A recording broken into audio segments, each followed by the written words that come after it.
So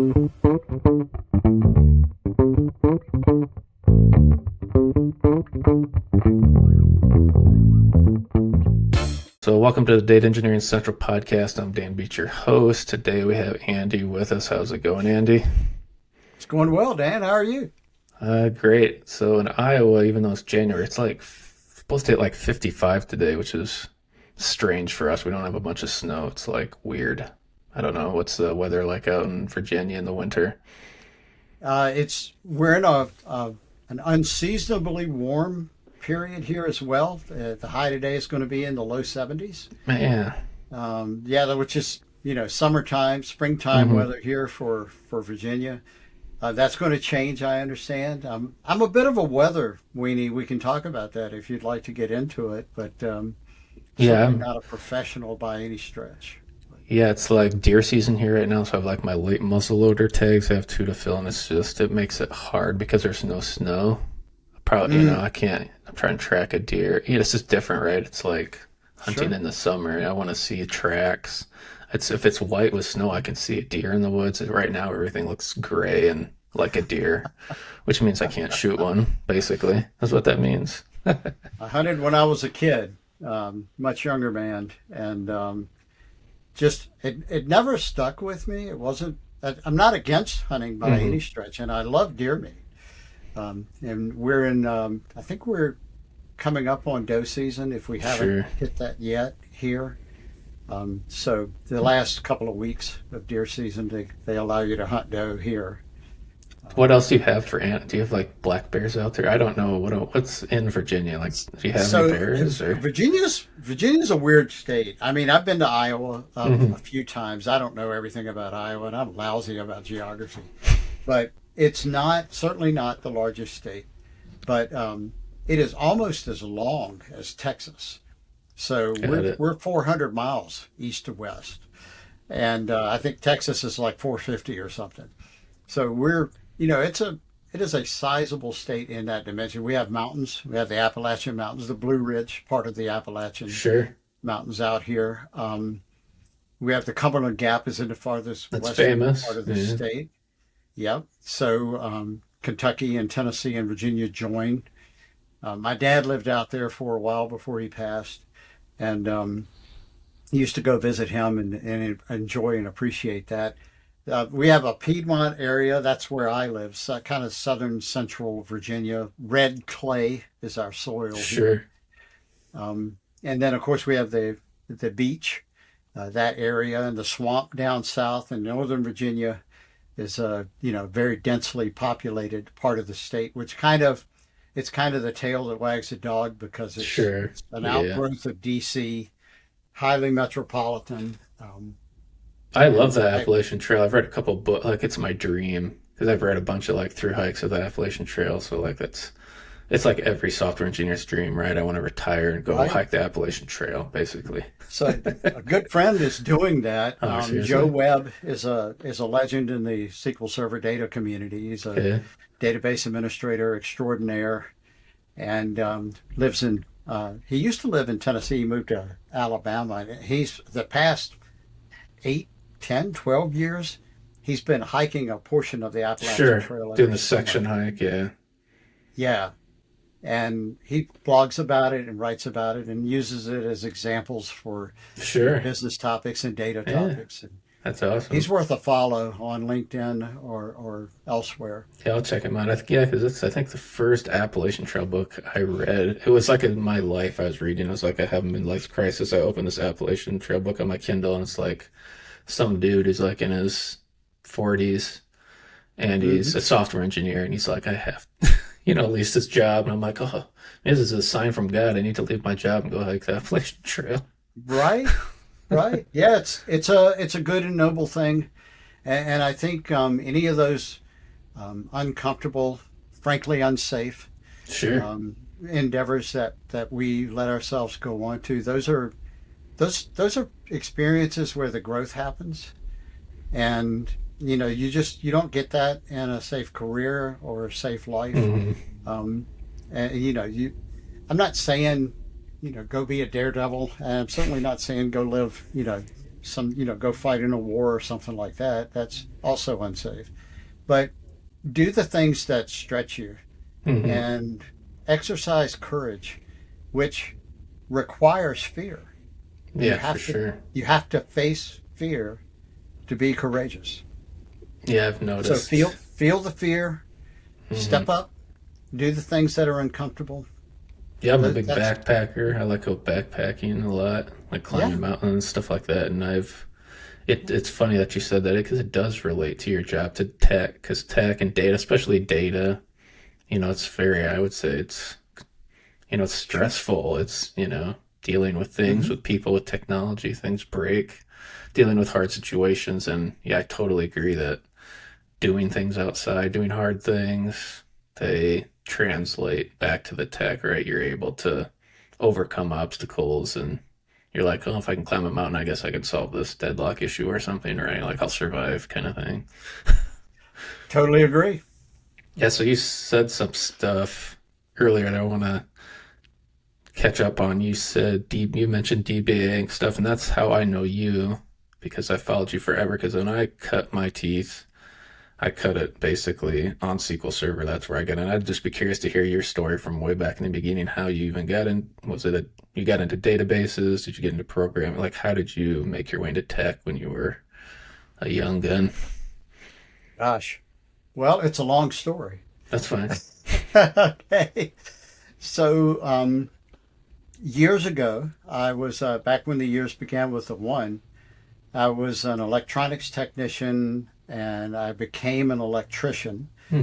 Um, went to I was in the Virginia Army National Guard. I worked on TOW, which stands for Tube Launched Optically Sighted Wire Guided TOW missiles guided systems. They were tank killers, and that was what I was trained in. We got a great 6 week course on electronics, and I was in the early '80s, so we Okay. were still trained on vacuum tubes and then transistors. So it was a neat kind of bridge Mm-hmm. spot to be in to learn electronics. Um, I didn't go to college right away. I started attending community college. I believe I was 26 or so when I did. It took me 6 years to get a 2 year degree. I was working at the same time. And in that, I transitioned from being more of an electronics technician into an electrician because I got hired to work at a manufacturing plant Sure. in Richmond. And that was a fantastic experience. Um, the My very first experience with computers was over 50 years ago. In 2025, in May of 2025, I celebrated 50 years. Um, that means I started in May of 1975. I was 11. My neighbor retired. We lived out in the sticks, and my neighbor retired from the Air Force, 20 years in the Air Force. He was an engineer. He worked on the Air Force component of counterpart to NASA. Sure. Whenever NASA and the military did joint missions, and Mm-hmm. they launched spy satellites and the like. And he was on the Air Force side of that. He built a computer at home in 1975, and I was interested in going over there bugging Mm-hmm. him. I was severely ADHD and OCD. We didn't have those terms back then. My mom used to describe me as particular, which fit, which fit. This And I sounds like still a movie, back in the sticks in Virginia, some guy shouldn't it? making him Yeah. build a computer and We I couple of jokes. I used to say that that the we were so far out in the sticks that we had to pipe in sunshine, but the moonshine came in mason jars. there you go. True story. And now I say I suffer from CDO, which is OCD with the letters in alphabetical order. Um, but John Barker was that man's name, and he uh, approached my parents and said, "Look, Andy's interested in this stuff, and he's got a bit of an aptitude. I think I'd love to share it with him if you don't mind." And all for it. So, it was kind of. I think it was a little bit of self defense on their part because anything to keep me out Mm-hmm. of the house. I was a handful, and So I learned Motorola 6800 machine code before I turned 12. And but that's hexadecimal. I still remember some of those mnemonics and the hex codes for them. But that started me. And then later I learned BASIC. And that kind of started me off. And then I found that come back around when I got to working at I worked at a Stanley hardware plant that's no longer in Richmond. And we had this kind of interesting moment, inflection point in my life where the day shift, I wasn't day shift, the day shift electricians and engineers were trying to code this rotary assembly table that actually assembled barrel bolts, if you know what they are. And they were upgrading from old relay ladder logic to a programmable logic controller. And Alan Bradley, they ran Motorola 68,000 controllers. It turns out those were like the great grandkids of these machines I worked on that I learned on 20 years earlier. Largely the same instruction set, expanded a little, obviously. 20 years will do that. But they were trying to solve a particular problem, and without diving too much into the control systems philosophy, relay ladder logic was the way that we did things, and it was just a set of booleans basically drawn the old way we used to physically wire relays back in the old days. And that was what the interface looked like on a laptop when you would interface with the programmable logic controller, or PLC. But you had the ability to go in and do code blocks of the machine code, the hexadecimal, if you couldn't quite figure out how to design the relay ladder logic. And some of it wasn't representable. Some of the things that the controller was capable of, you couldn't represent in RLL. And they were trying to solve a problem, and I jumped in and did a little bit of tinkering with it. We were all working as a team. I didn't solve the thing, but I did probably add the last couple of three Legos to the wall, if you will, to it, because I had this approach that I knew that they didn't, and it couldn't be represented in this, old electrician's kind of playbook. This is in the 80s, roughly? 90s. 90s. 94, 95. And it kind of came together for me. My old hobby showed up at work. And then I ended up forming my own. I ended up becoming a journeyman electrician and then a master electrician in the Commonwealth of Virginia, and then an electrical contractor. I formed my own business. It started off with me traveling around with a laptop and using AutoCAD software to create electrical drawings for shops that could build electrical control panels, mostly for manufacturing, but for some commercial buildings and stuff. But they didn't have the skill of producing the drawings. And I did. So I would do that. I think I made $20-25 an hour is what I charged for doing that. And they kept asking me questions like, we need some help programming this Alan Bradley PLC. Do you know anybody? And I was like, well, yeah, me. And so I kind of got back into that part of it.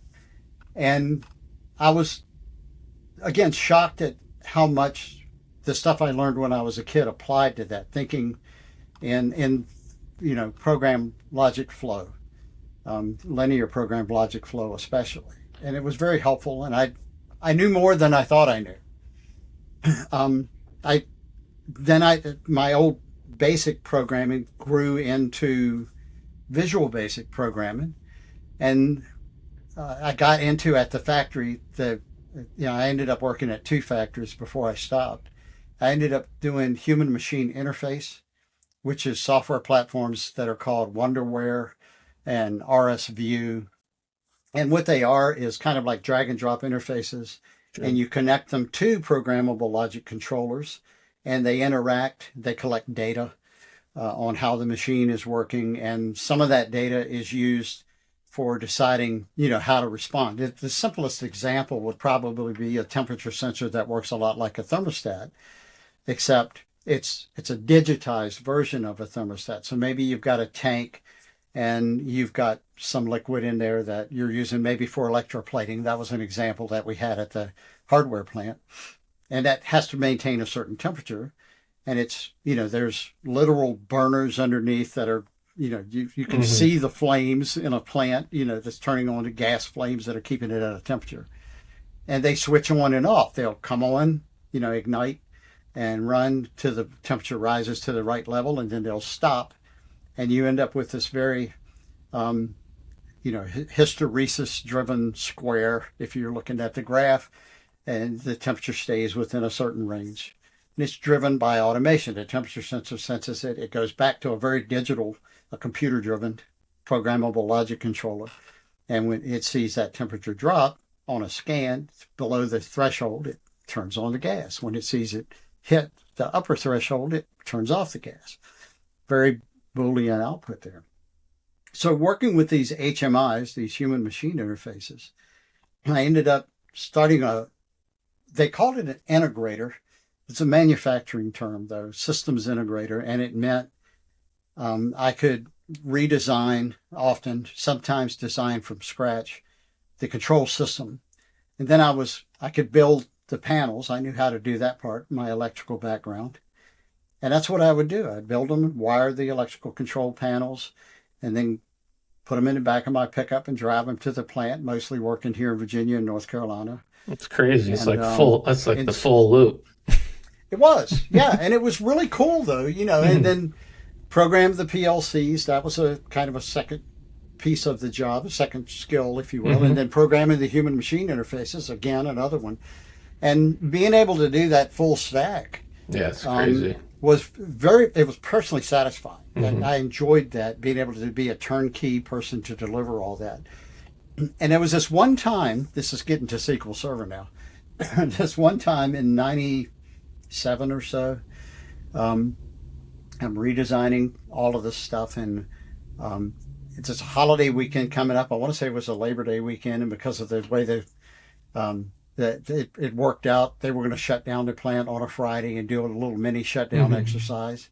It was a Burlington plant, and the part of the plant I was working in was the wool came into this particular machine.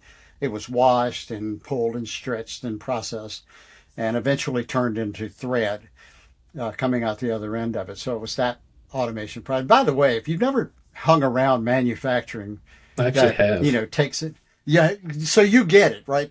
Seeing raw material come in and all of this stuff happen to it, and then the output, this product, and all of the quality that goes into it, Hmm. and the math and the engineering, mechanical and electrical engineering that goes. It's For me, it's just fascinating. I was like a kid in a candy store, just being around the machines. Yeah, that was my And first job, surprisingly. And it's funny to hear you talk about this stuff because I guess my yeah, experience was more like 2007 timeframe. Like one of my first jobs was at basically a tractor plant. Everybody knows who John Deere nice, is, but I sure, worked for the competitor, the red ones, the red tractors, red combines. That's Case IH. I okay, went there as a manufacturing engineer, so I saw a lot of the guys like you're talking about, the contractors. That I mean, like I yeah, saw a lot of those. It's crazy. It's like a world people don't know about. The just all the test suites that get set up. The every different station has their own. They might be, who knows, they're testing some. On a tractor, it might be testing different circuits, electronics, all the cab stuff, right? If you think about it, similar to a right, car, all electronics in there, and just the amount of custom. You're right. Just the testing huge circuits. I'd see these guys with these yeah, huge Pro E and SolidWorks, just massive electrical diagrams, and somebody had to like take that and translate it into like some test box. We had to wire something up, and then they had to write some code and test. And it's just like yeah. it's a whole world of like stuff that people don't know about for sure. Yeah, you're absolutely right about it. And Dan, it's as a sad commentary, a lot of manufacturing has left the United Hmm. States. And I forget which book it was that I read. I don't read very fast, but I make up for it by reading as much as I can. And they talked about kind of mourning the dearth of Hmm. manufacturing in the U.S. That we lost more than just the economic piece of it, which is what most people talk about. That we lost a part of our soul, Yeah, for as a sure. nation. All the When machinists, it's like, I mean, it's a whole set of right, people, like quality yeah, control machinists, people that specialize in injection molding or tool and die guys. It's just like, that's just like yeah, scratches the surface of all the stuff that goes in there, right? yeah, and it was a huge cultural hit we took. And this particular person was lamenting that and comparing it to some of the other shifts that have occurred in culture that some of them haven't worked out. They haven't produced positive consequences. And probably the biggest overarching point they made, and I agree, based on the argument presented, that we kind of we became more isolated culturally. We became more depressed. Mm-hmm. We became less. Our community suffered. We became less connected on a community level. And I think a lot of that. His point was a lot of it stems from, especially in your area of the country. You're in the Oh, yeah. Midwest. A Ton of lot of manufacturing here, the little. the Rust Belt, yeah, and y'all lost the most Mm-hmm. Yeah, you as a drive result of through all that. the small towns here, even the town like I grew up in. I grew up in, my claim to fame is I grew up in the only county in Iowa without a working stoplight. So, like, I had to drive like over an hour to get to the nearest Walmart. But like all these little towns, and Wow. like if I go back and see my parents, there's an empty like a large machine shop, like custom Yeah. fabrication, CNC, tool and die thing. That's like every one of those little small towns in Iowa had one of those places that was Yeah. building stuff or somewhere down the side of the country, and all that's most of that's gone, right? There's some of it still there, but yeah, the You see buildings are there. the old shells of factories, and I go that Burlington plant that I'm talking about now. That's been leveled. There's Hmm. a lot there now, and just an empty lot. And I go by there every now and then because I worked in there for 3 or 4 years. They were my number one customer. And this particular machine, kind of picking the story back up, we were going to be offline for 5 days. They were going to leave power on and stuff like that, but they were turning it, you get it, a mini shutdown over that Labor Day weekend. They had some emergency stuff they needed to do, and they just took advantage of it. So I turned on the data points in the human machine interface software were collected in and identified by the term tag. Tag means something different in other stuff that we use mostly today, like tagging blog posts and stuff like that. But that was a data point. And it could be analog, it could be Boolean, there could be any number of data types associated with that tag. But to stress test it, it wasn't really in production. We were a little ahead of schedule, actually, at that point. So I decided to stress it by turning on all of the data points and configuring the collection of data from those data points to the fastest frequency, which was every second. And there were over 1,000 of them. And I said, I'm going to turn it on, store it to, I believe it was an Access 95 I was about file. to ask that, like Yeah. what was the data storage at that time behind there? And that's probably a big deal That, back then. That much, a I thousand mean, it data points was. every second. Like Oh, there gosh, yeah, wasn't that was big data. there wasn't Kafka back then, right? Yes, yeah, like that's a Yeah. big deal. Yeah. So it really was. And so I turned that on and I came back after the 4 or 5 days off. And I remember logging into the workstation there and it was running NT. I remember that. And it had a huge monitor. It was like a 17-inch CRT. It's just huge back then. And I believe it was an MDB file type for Access. It's been so Hmm. long. And it was 4 gigs in size, which was huge. It had grown to that, running all of those data points, collecting all that data. And I double clicked on it to open it, and it wouldn't open. Crap. So I, I went back to my office later that day. I went on and did some other work. I actually started another database, and I went into the HMI, turned it down to collecting data points every 10 minutes or so, tags, values, which was a little more manageable. And I ran a test for that day and saw that, yeah, my data was showing up. My 1,000 tags were being recorded. And I was like, I really want to solve this problem. What if I run into a scenario where I need to collect that much Hmm. data? So this is telling.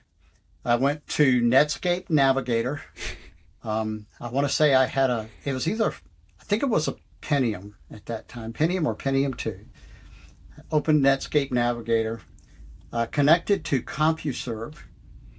And in Netscape Navigator, through my CompuServe there, I was able to browse to altavista.digital.com. And in those days, that was our Google. And I put in Microsoft database, and it came back, of course, with stuff about access. And it mentioned this thing called SQL Server I'd never heard of before. And so back in those days, we had computer shows where you could go to there was a place in Mechanicsville just outside of Richmond, Virginia called the Show Place. And the building's still there, but it's kind of a mall now, and there's a lot of little shops. And I actually went there a couple of months ago, walked through there with my wife, and there's all sorts of shops and stuff in there. We actually had lunch there. But the Show Place, and they had a computer show. People would sell hardware and software and anything related to computers. And there was a not for resale copy of SQL Server 6.5 for sale for $20. So I bought it, and I ran down to the Burlington plant the next week, and I had my little server there, and I installed it on. Didn't ask anybody for permission, just installed it, and ran a similar test.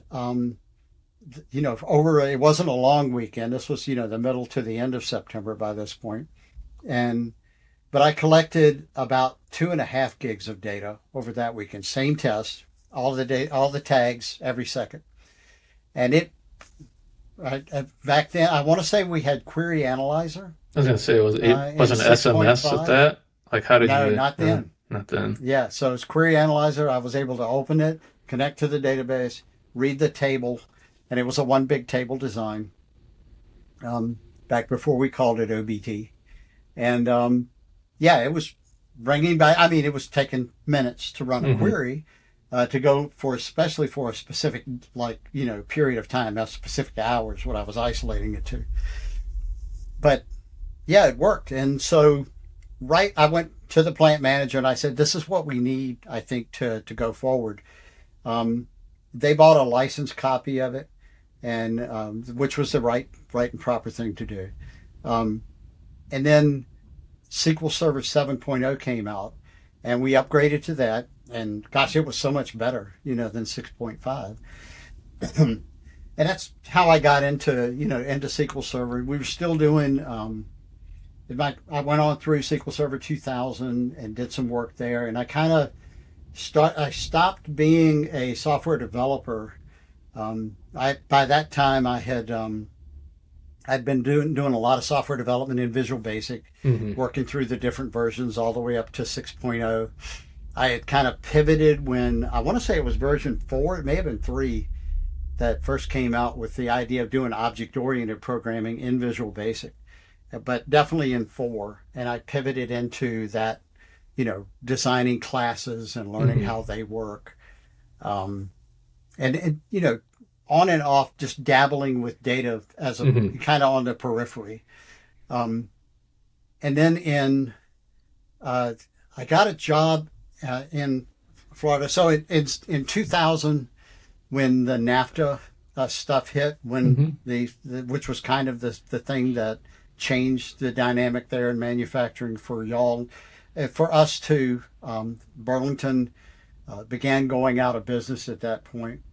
And I describe it in attempted humor by saying in 2000, I lost 250 pounds and a house. My marriage ended, and the business folded. I lost my customers. I went to work for my very first consulting job. And it was wild because I think I was making like $30,000 a year, when I, $35,000 when I left, kind of working for other people and went full time for myself. And it wasn't that many years. I want to say it was 4, 5, 6 years. when I took my next job, my first consulting job, and it was 70,000 is what they offered me. I was like, wow. I probably could have gotten more money looking back, but I didn't know. Was that So first I just consulting said job yes. like specific to SQL Server, or what was the It was software development just more, software development? Okay. but it was, there was data work going on Hmm. in it. There was a guy there who was very good at SQL Server. I learned a lot more than I knew from him when I got that job. I developed on an application for a Compaq, if you remember Compaq company. Hmm. They had an early handheld called I believe it was called an iPac, and there was a Windows CE, I think, was the operating system on that. I wrote a Visual Basic app that would do lookups against a prescription drug database and populate drop downs. Go from Hmm. like the high category down through lower. Filtering, basically filtering. And the idea was to create electronic prescriptions, an electronic prescription application because of poor handwriting and the like. Some I forget the number. It was in the thousands of deaths were attributed to the wrong medication being prescribed or there's something being wrong about Sure. the prescription because of handwriting. So we pitched that. We didn't sell that, but I wrote the prototype for it. And What year you roughly know, is this? Like roughly 2001. 2001. Okay. Yeah, 2000, 2001, in that neck of the woods. And then I met my wife, whom I'm married to now. We're this year it'll be 24 years, June 1st. We will have been married. She's hung in there. She likes to joke and say she won. I was married 20 years to the first wife, my first wife, and we have my first wife and I had two wonderful daughters, and they're the mothers of my grandchildren. I have five grandchildren now, and me and my wife have three children, and so five kids, five grandkids, Are any of them going to and go into tech? Do you tell them to be a programmer with AI? Like, you want them, any of them to go into tech or no? yeah. So they they all have dabbled, some more or Hmm. less. My younger daughter from my first marriage, she is managing a team of data engineers now, Nice. and she has a master's in data science. They're all smart. So They're all you really cool people. so you rubbed off basically. You rubbed I off on. guess, yeah, they got stuck with half this DNA. But another joke I make is they all suffer from ADHD as well. ADHD, saying suffer from ADHD is definitely a dual-edged sword. So once you learn to manage it, you can kind of turn it on and off when you need to, and it can help. Believe it or not, in some ways, definitely has its downsides. But Yeah, it sounds like you all of kind of came like when I got into tech, I got yeah, more into like I came of age in like the LAMP stack, Perl, MySQL, all that kind of stuff. But sure, when I got my first job on like a data warehousing team, that was like the age of where like SQL Server was like the OLAP system, but it was mm, OLTP system. It was like, which is different than yeah, today, the world we live in. It was oh basically yeah, SQL Server, Oracle, Pickett, Kimball, data warehouse, and the same SQL Server. That's both the OLTP, so let all the transactions are coming in. That is your analytics. Like that's your analytics store too. You just change the data model, that's it. SSIS, SSRS, like that.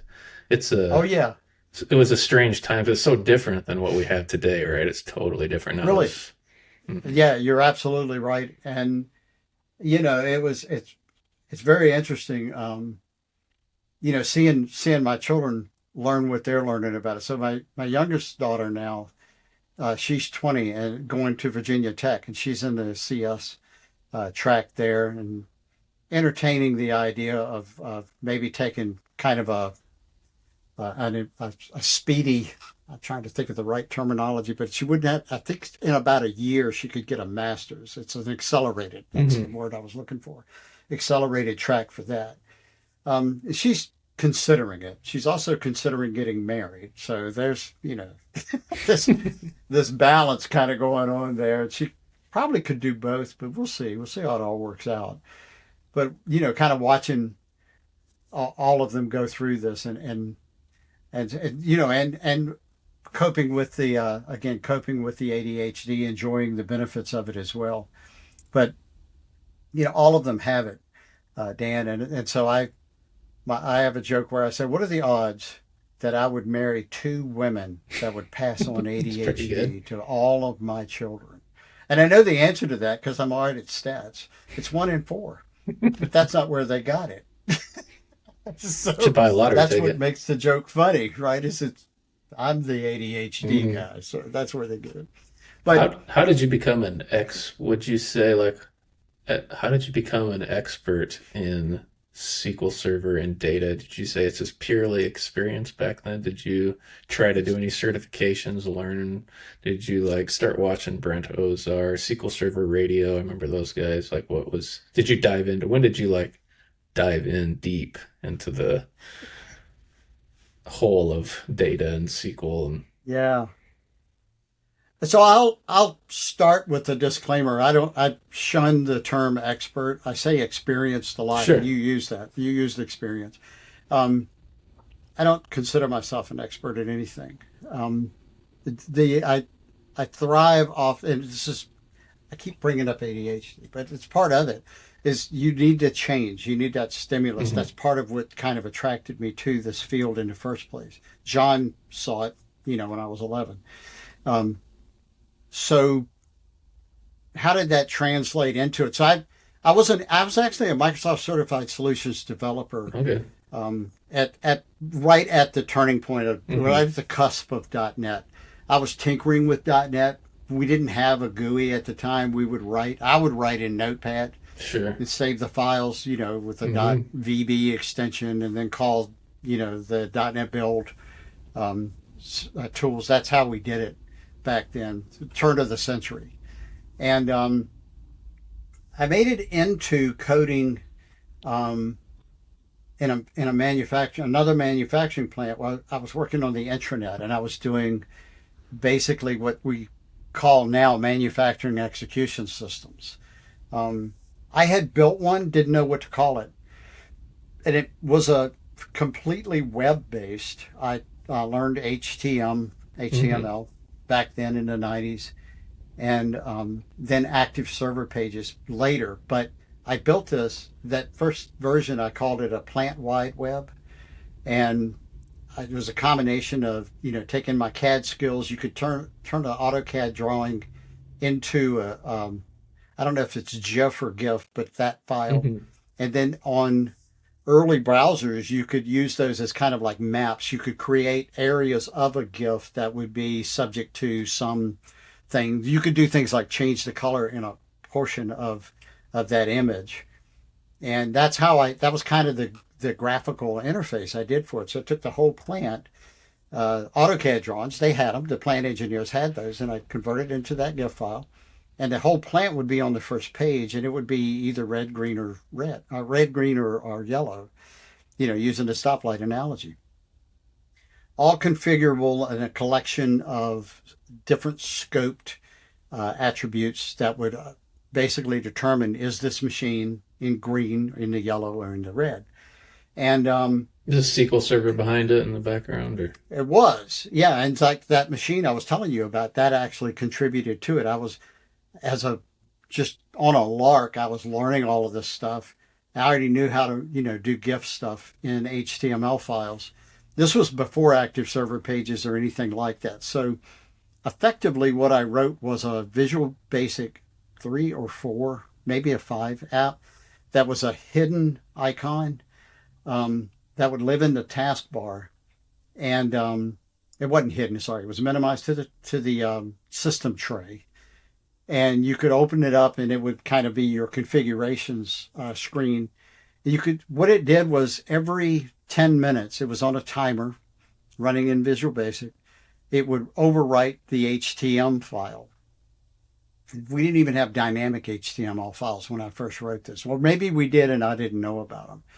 But that's how it would put the data in behind. It would visualize what you were seeing on the screen.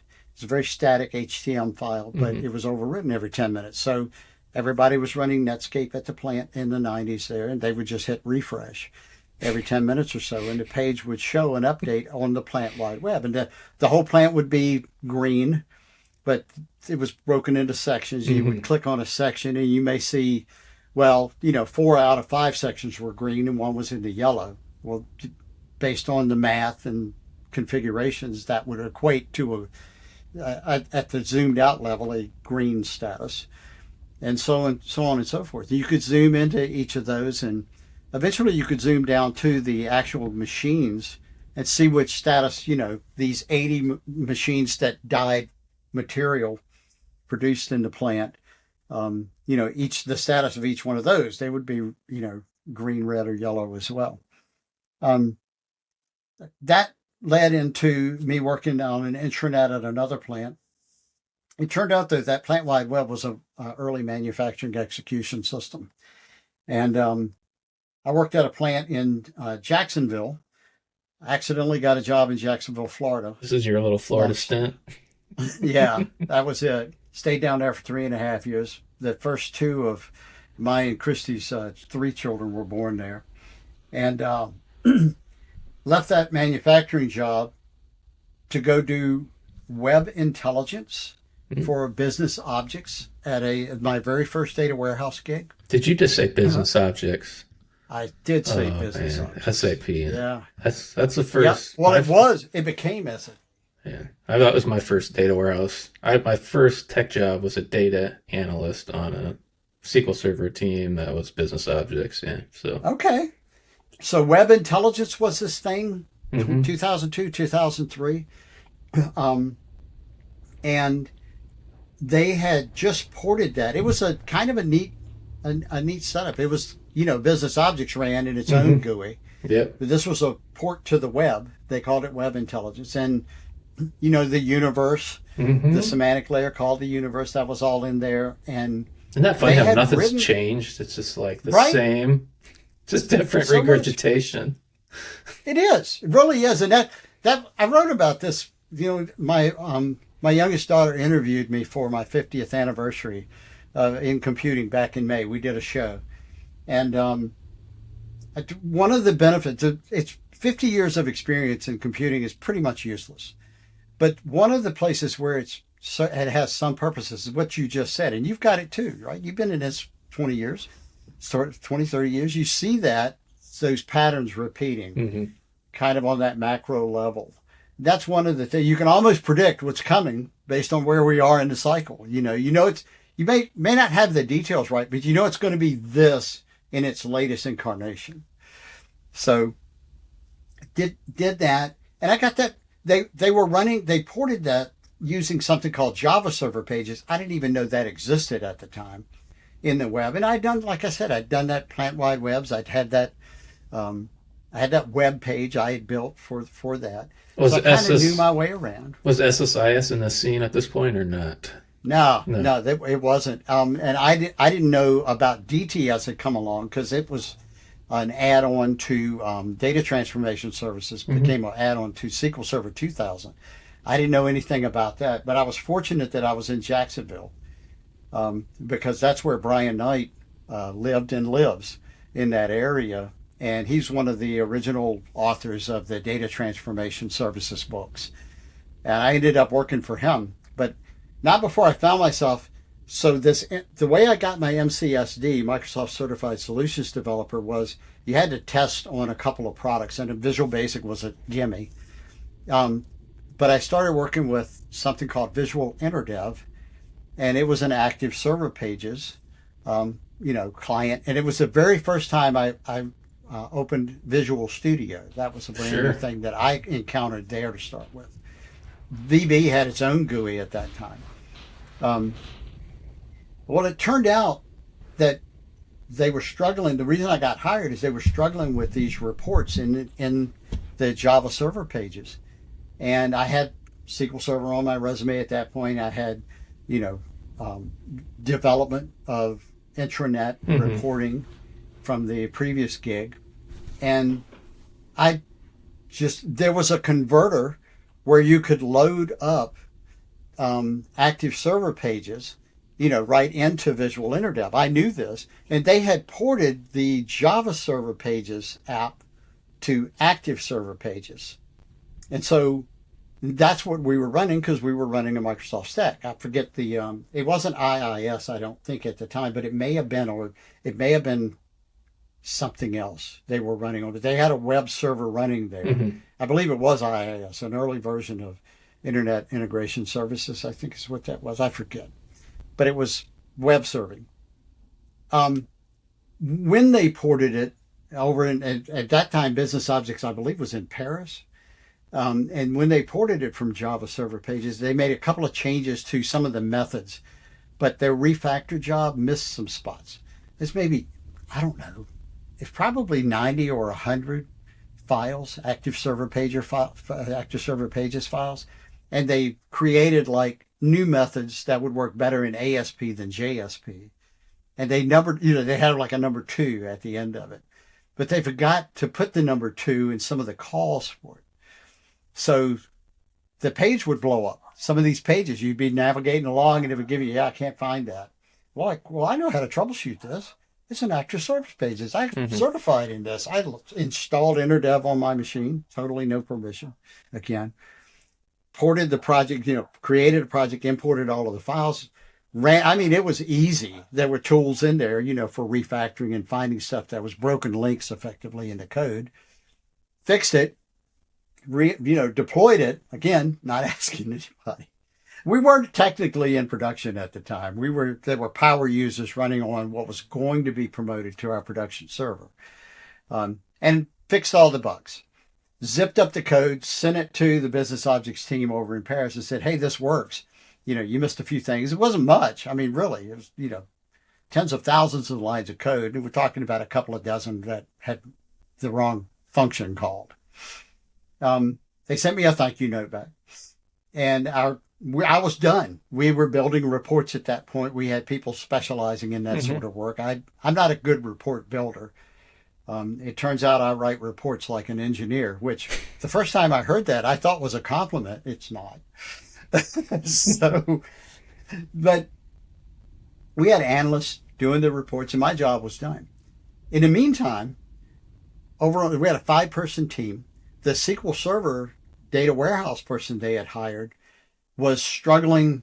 He was very smart, but he was from India, and he didn't communicate well with other people. And you don't have to be from India to not communicate well with other people.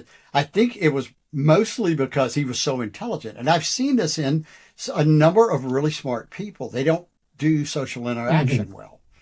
And he was struggling with that more than most. He may have been the worst case I ever experienced in my career. I like the guy. We got along. He's a great guy. And I learned from him quite a bit, even as the job went on. My boss called me in and said, this guy is struggling. We're going to move him. We're not firing him. We're going to move him into doing something that's probably a little bit better suited for. And we're going to have him crafting like these one-off applications that we need to support our data project here, our data warehouse project. And he's going to be building like apps in C# and stuff like that. We need somebody to fill that. You've done your job. Your part's working. You're kind of done. And you're the only other person on the team with SQL Server on their resume. Can you do what we're calling an application database administrator? And I was like, sure, how hard can it be to tell the developers no? Because that had been my experience with database administrators as a developer. Find the long-running query, kill that SPID. That's it. Yeah, that was it. So I got in, and Dan, I was so far in over my head. I had no idea what it's the best place to be, though. You nailed it, right? Because there's no way to go but up from there. And I developed a saying. I have a number of little Andyisms that I shared, especially with my kids who are in tech. And the one that came out of that experience was, you have to make the problem give up before you do. Let's go after it. And that turns out to be a function of stubbornness. We can call it persistence if you want to. But Dan, my hair's been longer, but it's never covered my red neck. Just straight up. That is not it. If you call me a redneck, I am not insulted. I'm like, Yeah, okay, and the sky is blue. What's new? you know, Most people mean something in 2026 that's different from how I define Hmm. redneck, and it's not flattering at all.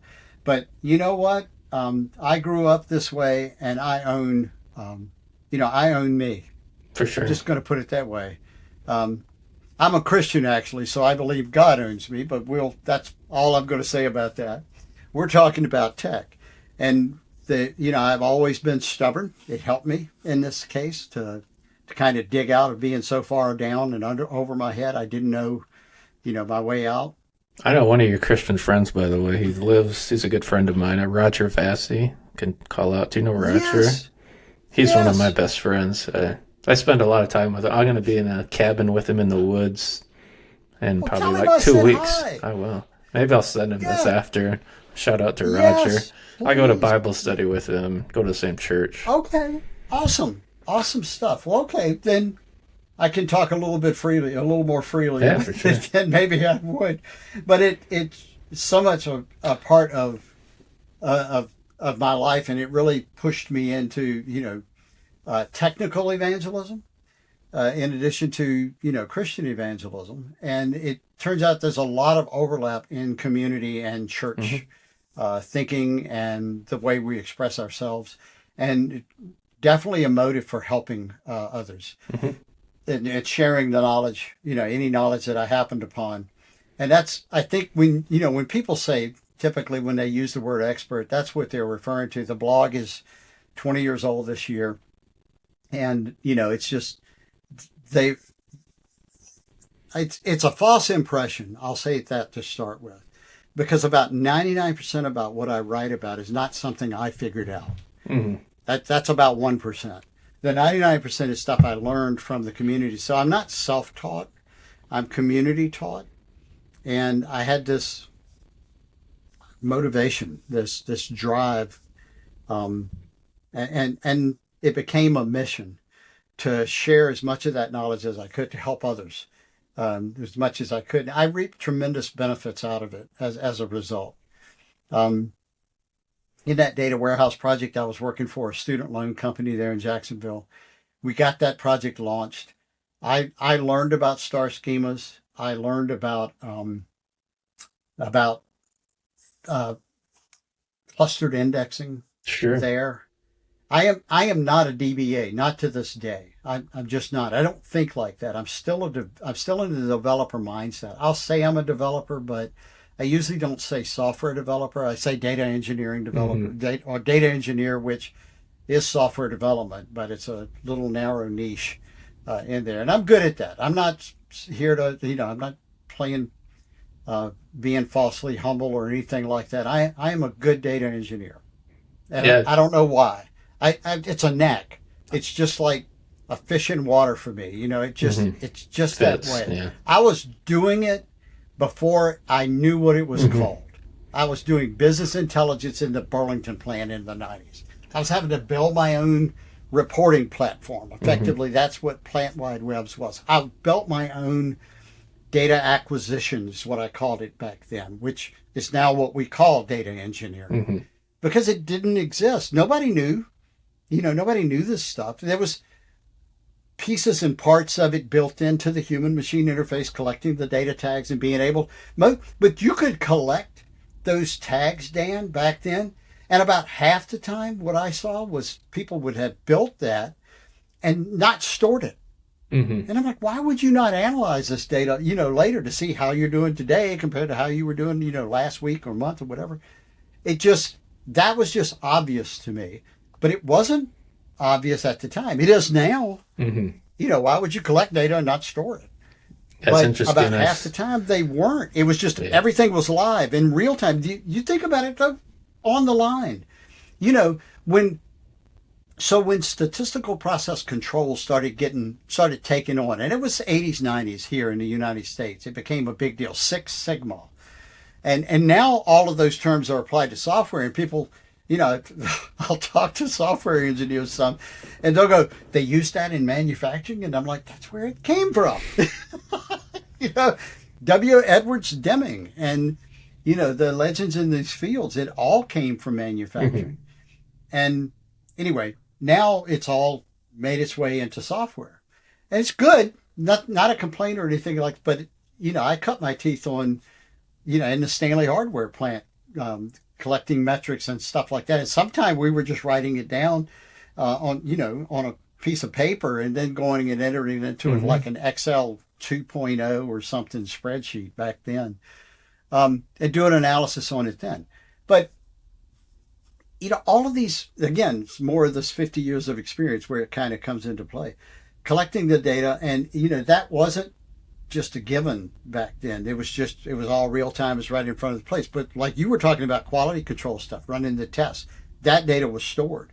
Even if it was stored manually at the time, it was stored, and eventually it found its way onto a computer somewhere at the case plant. I'm sure it did. Yeah, there's a lot of SQL Server Expresses running on desktops underneath somebody's desk, Yeah, more or less. exactly. And that's, I mean, we laugh now, but that's how we did it. Mm-hmm. And that was our IoT, if you think about it. Yeah. And Was it's this been interesting to see like you talked about data engineer now, like what it was called Yeah. before. Like it was just, I remember there was no such thing as a data engineer. It was like, I just remember the popularity of like titles like a data developer. I remember when that came on, you're Yep. a data developer. I remember when business intelligence like that Mm-hmm. was a thing, especially around the SAP time. Like, because Oh, I yeah. eventually ended up with that title, business intelligence engineer, and then Nice. eventually data engineer came along. It's just funny, but it's all the same stuff, right? Like It it's the is. same, It's same exactly the job. same. Yeah. Tools Exactly the change, same but job.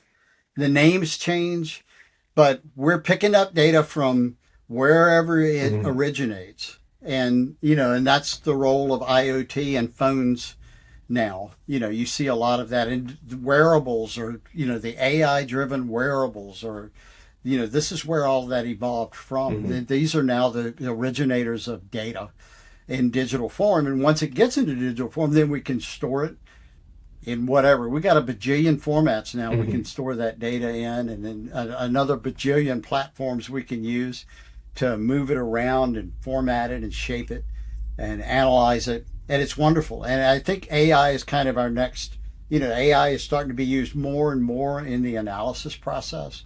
And that's kind of where things are going. But Yeah, yeah, picking all of this up, the one thing I you know, miss though, like when I think way back to those days, there's two things I want to say.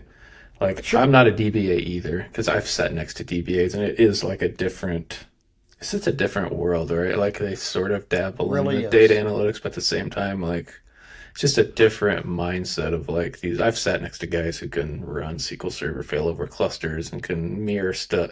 They just know every little nuance of everything, which it's almost like they understand a machine more than anything, right? They're like a machine. Like you could think about it like maybe it's a car or something. They just know every little button and knob and turn and that. The other thing I feel So like true. people miss is, and what I miss sometimes, is I remember like being a business objects administrator and like setting up. I feel like that's what's missing nowadays. It's like people haven't had that experience of like, what is it like to set up a server? What is it like to open up ports? What is it like to start this thing on the server and open up the ports and make sure that the firewall is open between these two machines that they can talk? Just all that Yeah, stuff that's like, it's invisible now, more or less, right?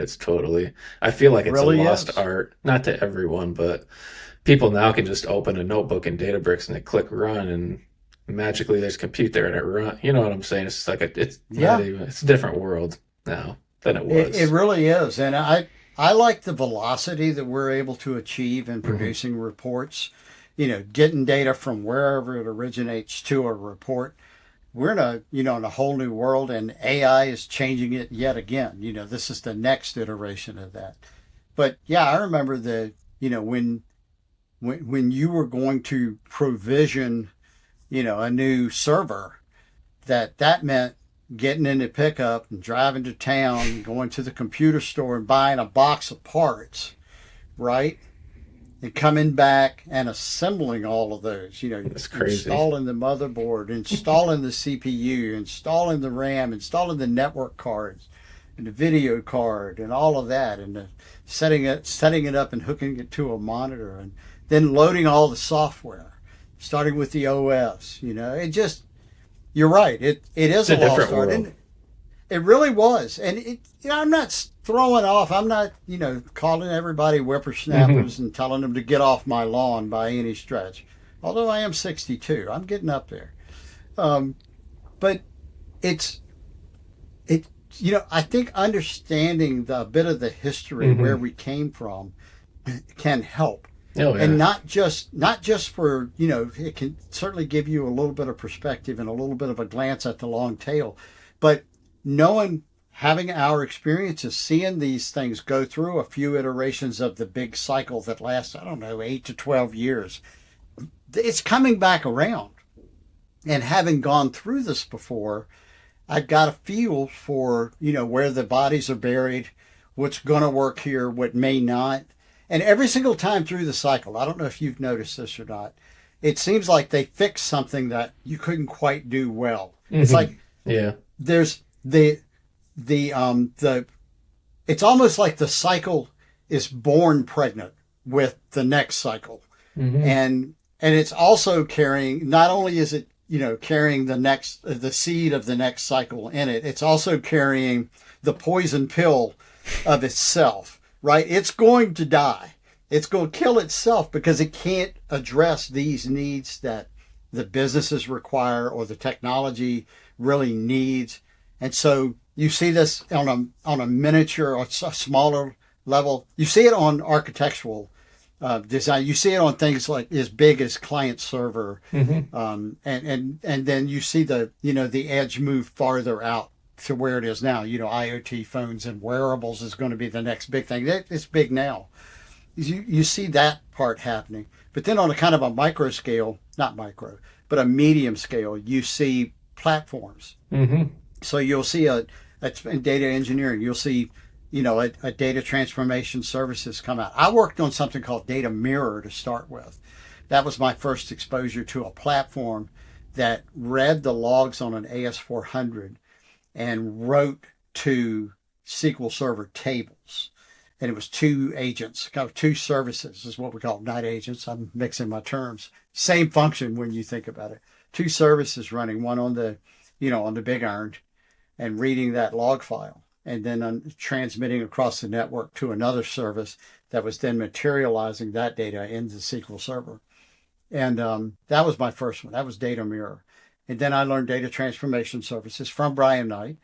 And then SSIS, I learned, we were all kind of learning it together Hmm. there as it came out. And I got to co-author one of the first books on SSIS. There were like 10 of us authors on that.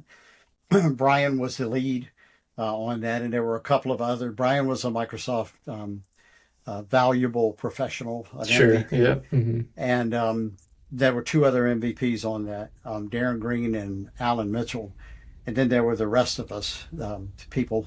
The And I had written an article for Visual Basic magazine back then on XML, kind of converting XML over.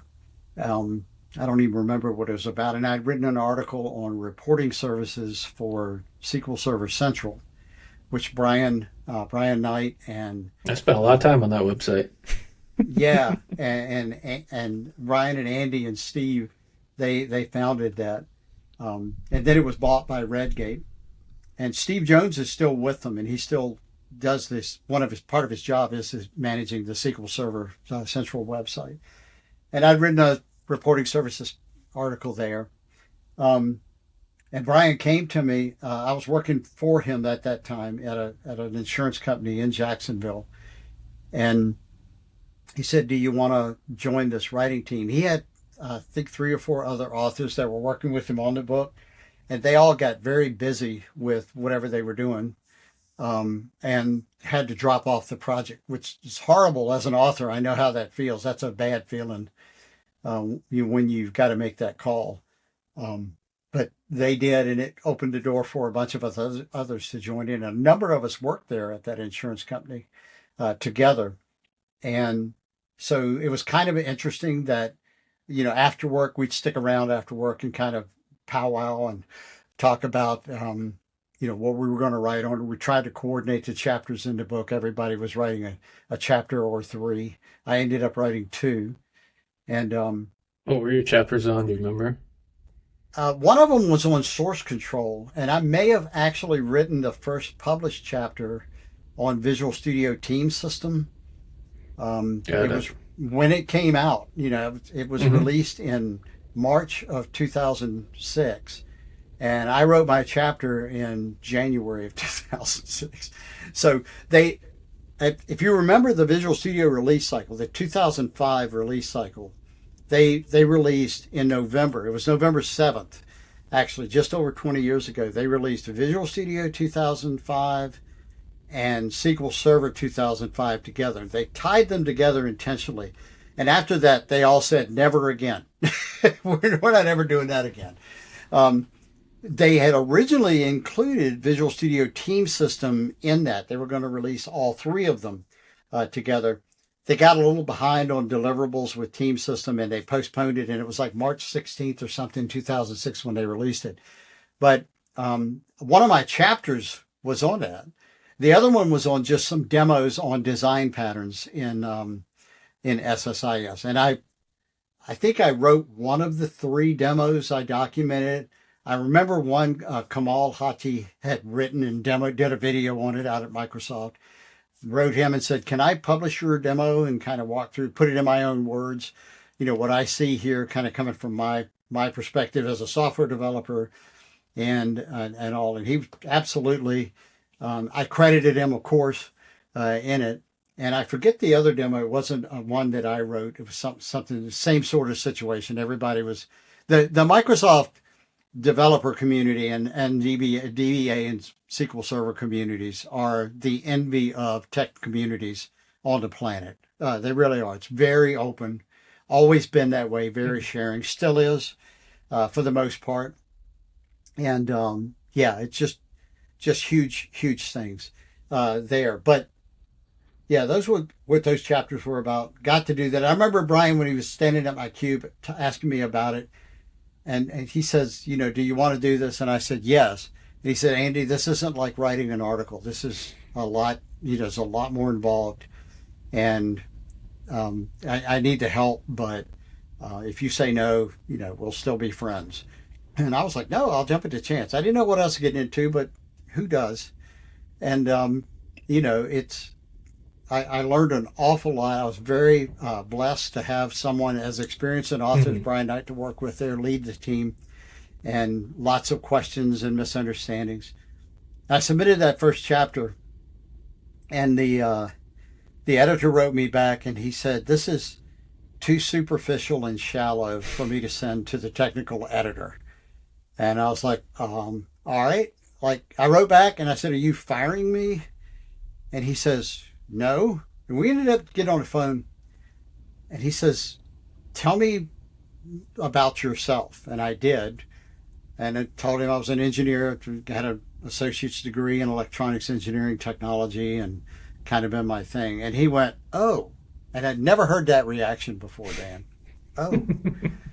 And he said, "What works for you as far as feedback goes?" And I said, "Well, just explain to me what you want me to do and I'll do my best to Hmm. to write that way." And not at that time I wasn't lying. I said, "I'm not a good writer.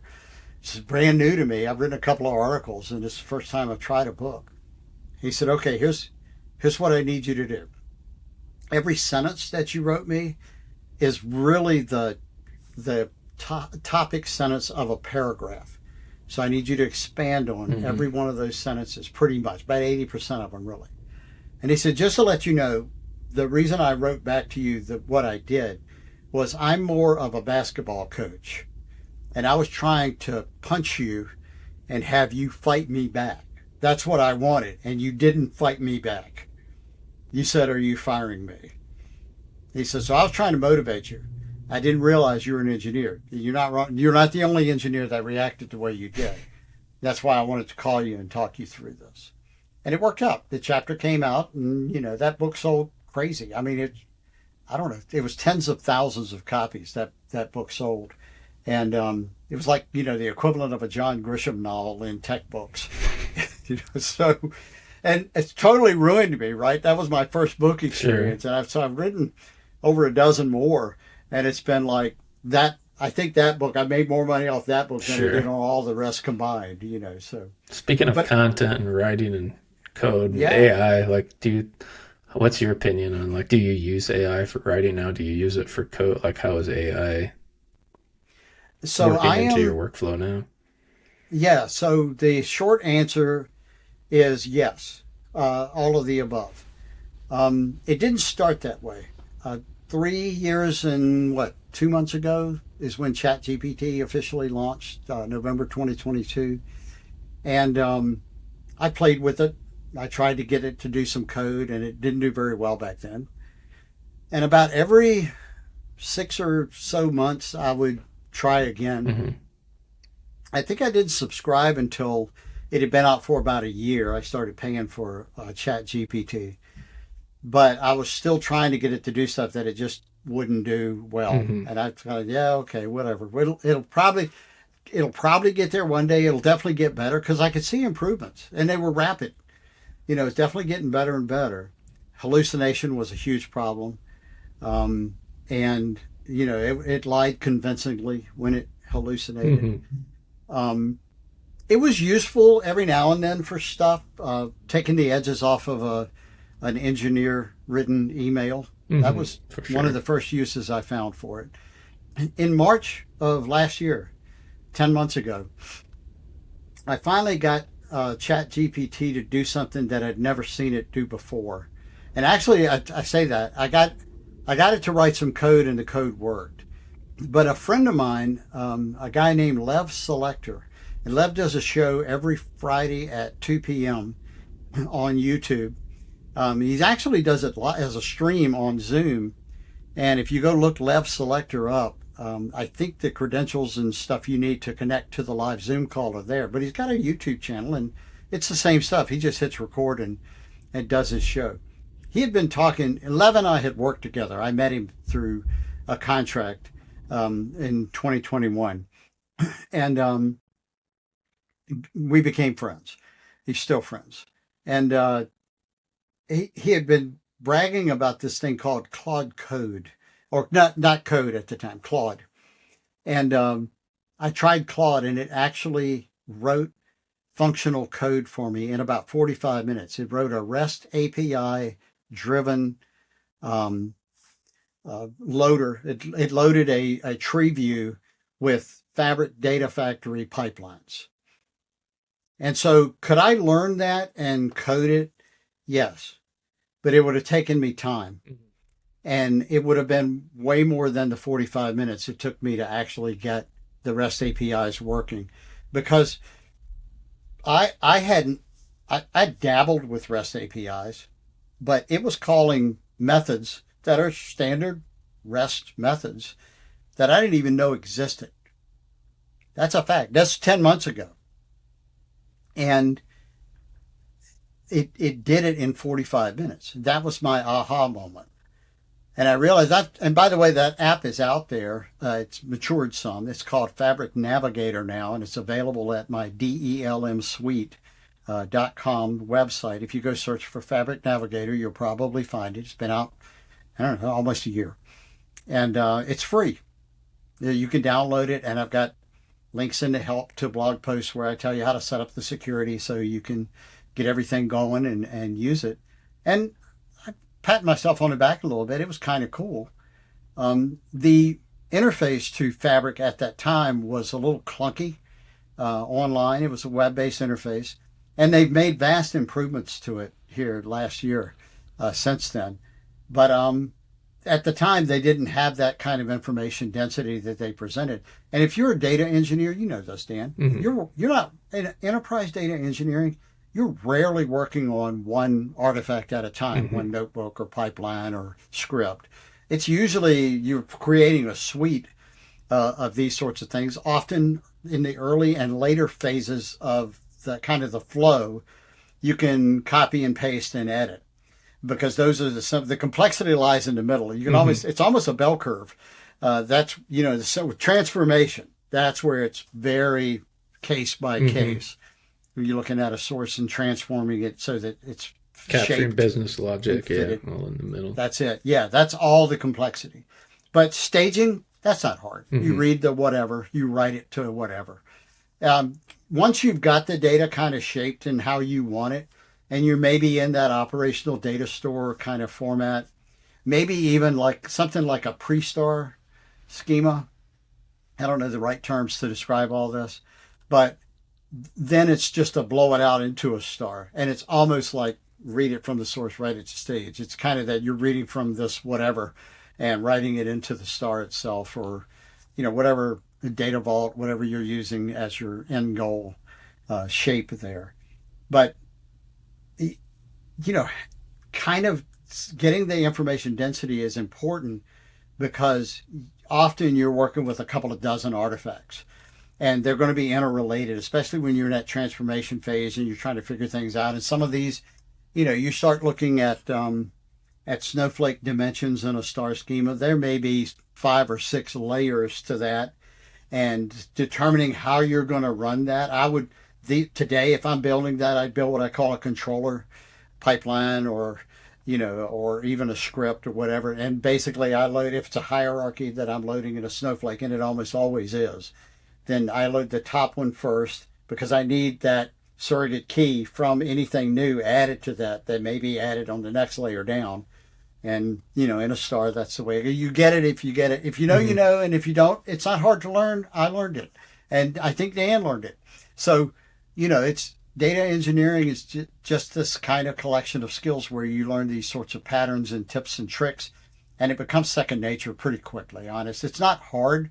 It's just involved to learn, and it, like everything else, every other job I experience think counts and matters. data Yeah. engineering, data modeling, especially what you're talking about, it's like Hmm. half art, half science to me. Like Totally agree. almost more art than science a lot of times. The tuning is Hmm. definitely that. It's definitely skewed to art. It really is. And the science part comes in when you understand how to instrument Hmm. uh, what is effectively your code, your pipeline, your notebook, whatever. Again, you're doing what we do. You're capturing data from these points, and it's kind of self-similar. You're building a pipeline, say, that's going to reach out to these IoT devices and stage that into Parquet files. Then, but you're instrumenting the process, and that becomes your initiating points of data. Like, when did this pipeline start? How many rows did we load? So you can calculate throughput and stuff like that, and you can try different approaches and see what works better. Hmm. How to initiate it. Do you scale? The Yeah, Spark cluster. Do you how do this? Move this lever, move that yeah, lever. it's interesting because I think about these things, especially in this data context, everything you just talked about, and the young guys can use AI. They cannot understand Mm-hmm. necessarily what they're working on, but all those pieces play a part. Understanding the background of like understanding indexes, why they need to exist, why they Oh exist a yeah, certain way, the difference, whether it's clustering or partitioning. Now, when you talk about a lot of lake house architectures, it's kind of, it's it's instead of you said it indexes, it's earlier. clustering or partitioning, and just Yeah, understanding those. I feel like what I've noticed is like someone like you or I, when we use AI, it's like we have built that over a long period of time, that knowledge of what's actually going on yeah, behind the scenes, and it assists us in making sure the AI is going down the right direction. It's doing what we want. The mistakes yep, aren't being made like architecturally at our architectural level, whether it's data absolutely. modeling And or otherwise. But that can be hidden from a lot of people now, right? Because if they don't know what a partition, why you would even need to partition data, or why an index is right, important in this database. You know what I mean? yeah, and the AIs are getting so much smarter. Hmm. As I said, they've gone through like 5 order of magnitude performance boosts, I think, in 2025 alone. And I've got this part of a unique perspective that many people don't, that are trying to use AI. Of course, I've got 50 years experience doing stuff. Not Hmm. only about 25 of those years is in data engineering, But I'm working with my son. He's 22 years old, and he started working with me last year, just after I got into coding with Claude Code and producing that Fabric Navigator application. And he glommed right onto it, Dan. And he picked it up and just ran with it in so many ways. I won't tell all the stories, but I've blogged about it. It's in my newsletter on Substack. And he's just knocked it out of the park. And we've been comparing notes as we do this, because he's stuck with half my DNA, which his mother's DNA struggles to overcome, but doesn't quite win most of the time. But I love working with him. Stephen is his name, and he's enterprise data and analytics AI engineer, and he wrote his own MCP server. He released it in August. I think the official release was in September. It's called Durandal Memory, and it's out there on the NPM website and GitHub and all of that. And the idea was solving a problem that needed to be solved. It was these AIs will suffer what we call context fatigue. Mm-hmm. They kind of lose the thread, and they start Sure. making suggestions that they already answered. They ask questions they answered themselves 20 questions ago. But you're right about it. But I'll tell you what helped, and totally unexpected working with him, is he is not a software engineer. He did support, like network and Sure. computer support, for 3 years, and that was his bailiwick. He's very good at it. But he says, he tells me this probably about halfway through, since, about 5 months ago or so. He says, I'm beginning to think that not being a software developer, and especially not being a data engineer — he was working with me on, automating data engineering with AI. He said, I think not knowing what helps me more than it hurts me. Sure. There's no preconceived of how they should do this, right? Or like Exactly, all that right? baggage, carrying that baggage along. I mean, some of it is not helpful. Mm-hmm. And the majority, for me, the vast majority of it isn't. I was a software developer, then I became a data engineer, and now I'm vibe coding, and I'm pretty much doing that all the time nowadays. And while we're recording this, even, Claude Code is running on a VM right behind the screen. If I minimize the window I'm talking to you on, there's a Claude Code session going. It's probably going to run for 4 or 5 more hours, and it is working on some of my data integration lifecycle management suite. So I've got DILM suite and I've got DELM suite for data engineering lifecycle management. Fabric Navigator is part of that. I've got a lot of support and a handful of customers out there, more than a handful, that are still running SSIS. And if you worked with SSIS, especially if you tried to do it in an enterprise or as part of a team or both, you realize that when they built it, some of the stuff that's very important to us now, lifecycle management wise, like the flow from dev to test Mm-hmm. to prod, that wasn't as formalized as it is today. I mean, 20 years ago, it just wasn't. Mm-hmm. It was the best we could do. They did. I think SSIS is probably the most bang for the buck data engineering platform that I saw. First, certainly it was when it came out, and a number of people invested heavily in it. Some enterprises have thousands of packages, rather, not pipelines. They're still running. Mm-hmm. They're running it locally. They're doing it because it just, with a capital J, works with Mm-hmm. a capital W. And there's a number of reasons why the friction from migrating off that into any of the other options that they have, the motive to draw them into that next step just won't overcome that friction. It's the same And it's reason very why much all the COBOL physics. mainframes are still running, right? It's the same. 1959 is when COBOL came out, before I was born, okay?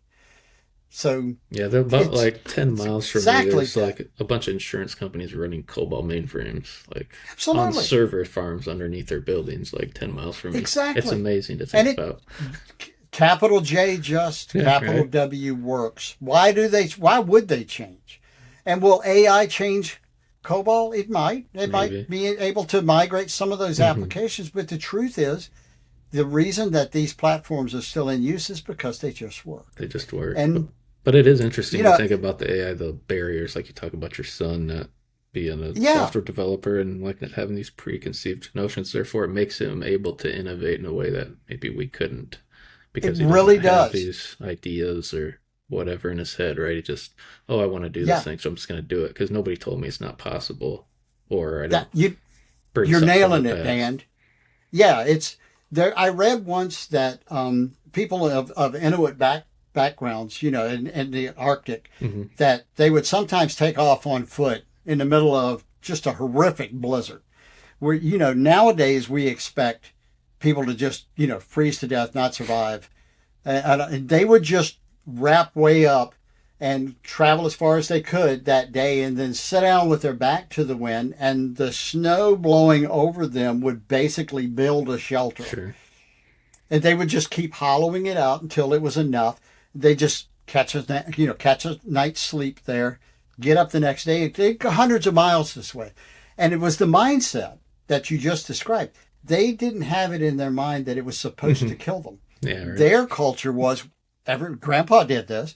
Everybody, grandma made this trip and still does, you know, and you're right. It becomes a hindrance if you think it's supposed to kill you or you think we have to do it this way. And just watching him has been a fascinating experience for me.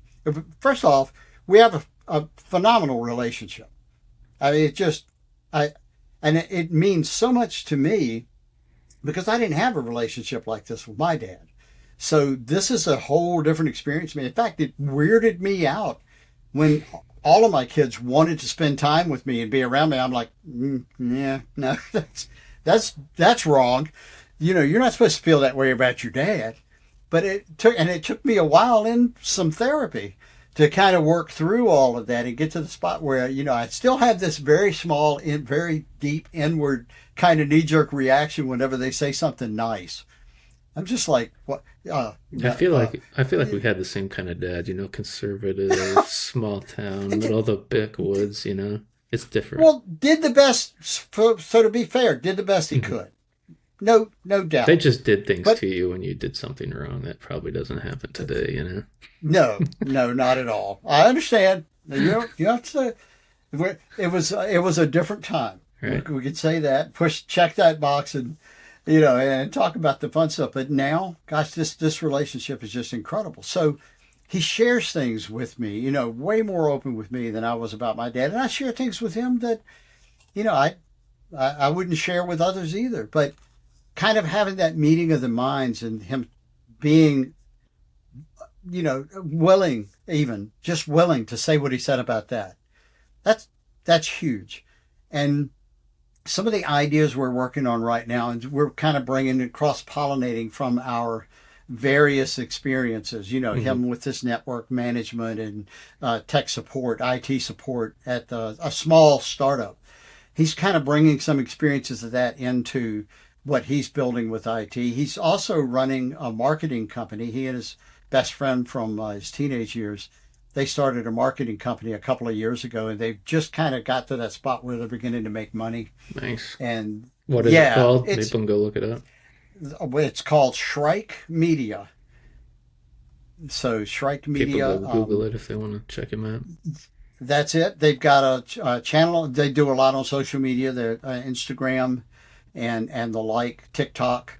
You may not see their work under their label, although they do Hmm. have. I don't. Even, I'm not sure if they've got a TikTok uh, channel or whatever you call it. I don't do TikTok, Yeah, do I? so but I do. I'm definitely on Instagram and YouTube and stuff like that. But they've got some work posted, I know, on Instagram, and they are.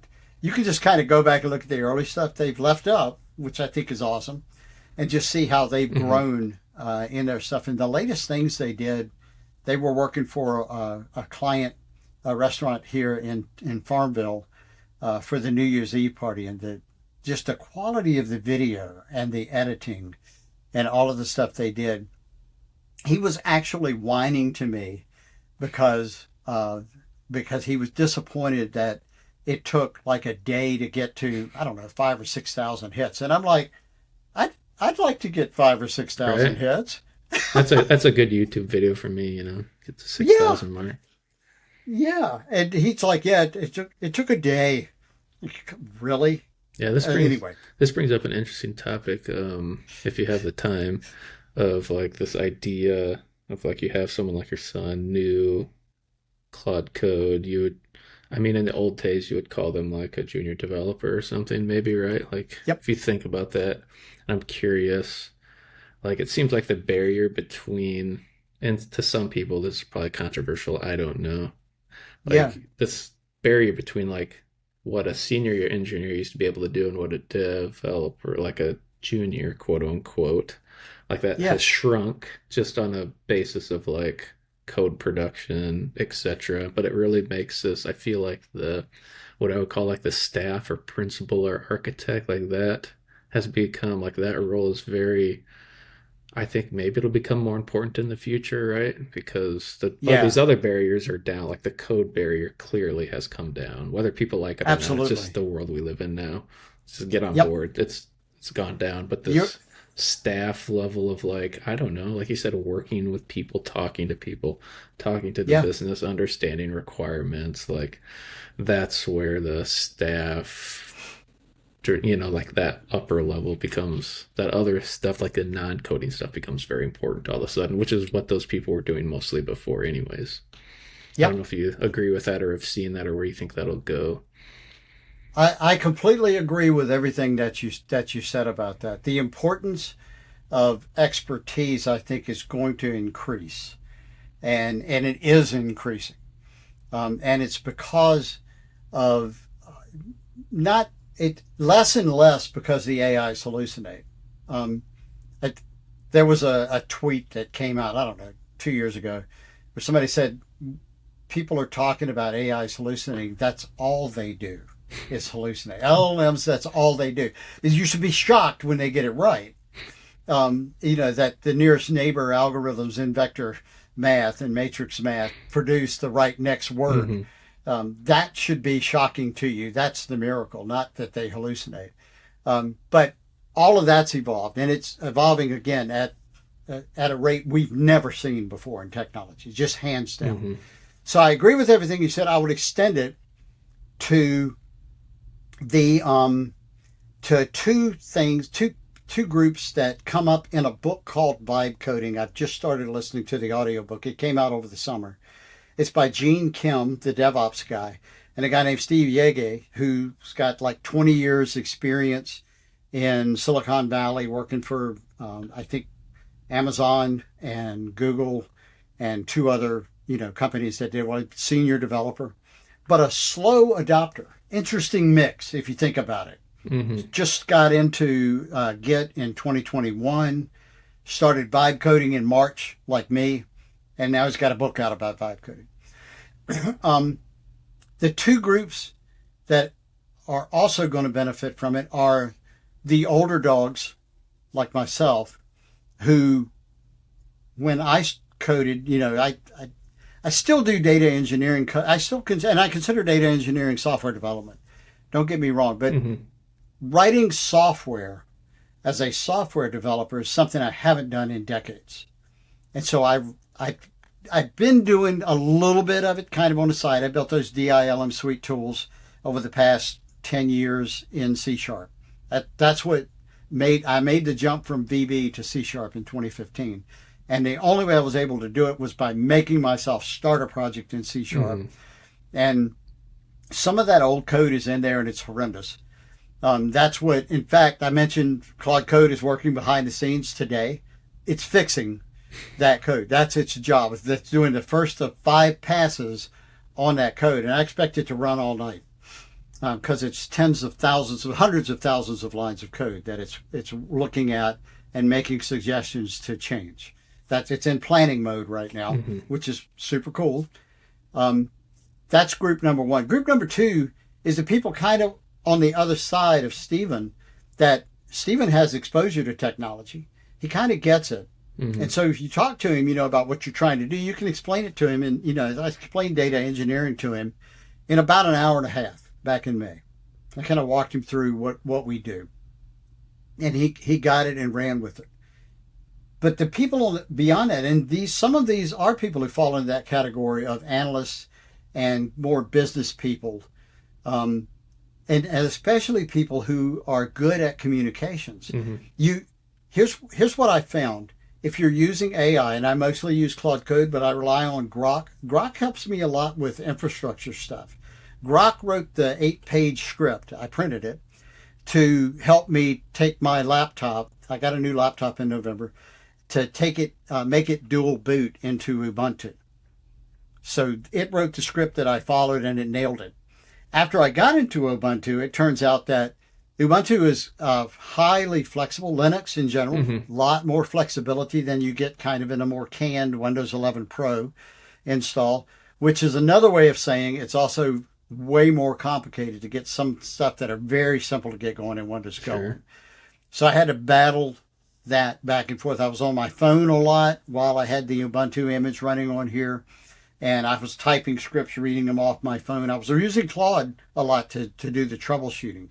But Grok got the image up and running. Getting this has a neural processing unit in it, an NPU, this laptop. It has 2 GPUs. One of them was an NVIDIA 5080 and the other was I forget the model of it, but it's an Intel. It's an Intel GPU, one of the old style. All of those types of things that it got going. And I can spell Linux, okay? I'm not anywhere near a Linux noob. I'm working my way up to that, okay? I can spell Python. And I'm having it design solutions for me because I can communicate with it. I'm having it design these solutions. I just leave it up to Claude Code. I started doing this right after I saw I tried it after the bump I saw at the beginning of September, the quantum shift, the order of magnitude improvement. And then I was hit and miss all through October. But in November, since November, I've been able to give it a good, requirements doc kind of thing. And it always delivers what I want. That's number one. That changed since November. Number 2 change was about half the time it gets it right in one shot. Sure. I spend 30 or 45 minutes writing, mind you, and I give use cases. And I've learned to do that. I've had to change how I interact with the AIs. And this is very important. And I don't know if you do clips or stuff like that, but if you do like little clips you post on shorts on YouTube or TikToks or whatever, then put this in there. There is no way to start working in AI at this point in 2026 even without putting your hands on the keyboard, opening up a GUI or a CLI and starting to type. There is something that happens in that interaction, in that exchange with it, and what the individual learns. Me, even with 50 years of experience developing software, I had to learn the nuance and the flow. I had to learn how to size the bites of the task I was asking it to bite off and chew at one time. And say, don't do this, and tell it specifically, hey, don't do this. Right. Exactly. Don't write this code. The size of the bytes has jumped every time we hit one of those order of magnitude things. I am not making that up. It is, 5 orders of magnitude over what it was when I started in March right now. That's why it's running in the background. That's why it's chewing on this stuff, and it's probably going to run all night, because I was able to give it essentially the accumulation of about 4 or 5 days worth of work. I've, bits and pieces here. And I know to store these in a markdown document, and I know to label them by some part of the topic. And I'm giving it different pieces of the architecture. And I slowly pulled the curtain back on honestly all the code I've been working on for data integration lifecycle management suite since 2015. Since I started coding in C Sharp, today I was finally able to say, okay, you now have permission to go into this directory. You know what I'm trying to do. You know the problems I was trying to solve. You know my approaches to solving them. I was trying to enable DevOps for SSIS in a number of these applications that I built out there. And I believe there's still a market out there. I know from my existing customers there is, but I believe there's a market that I haven't reached yet. And part of that is because the user interfaces that I created for some of the big one is my SSIS framework, and it didn't have a user interface, Dan. I tried since 2014 to write that user interface, various and sundry ways, and I wasn't able to do it.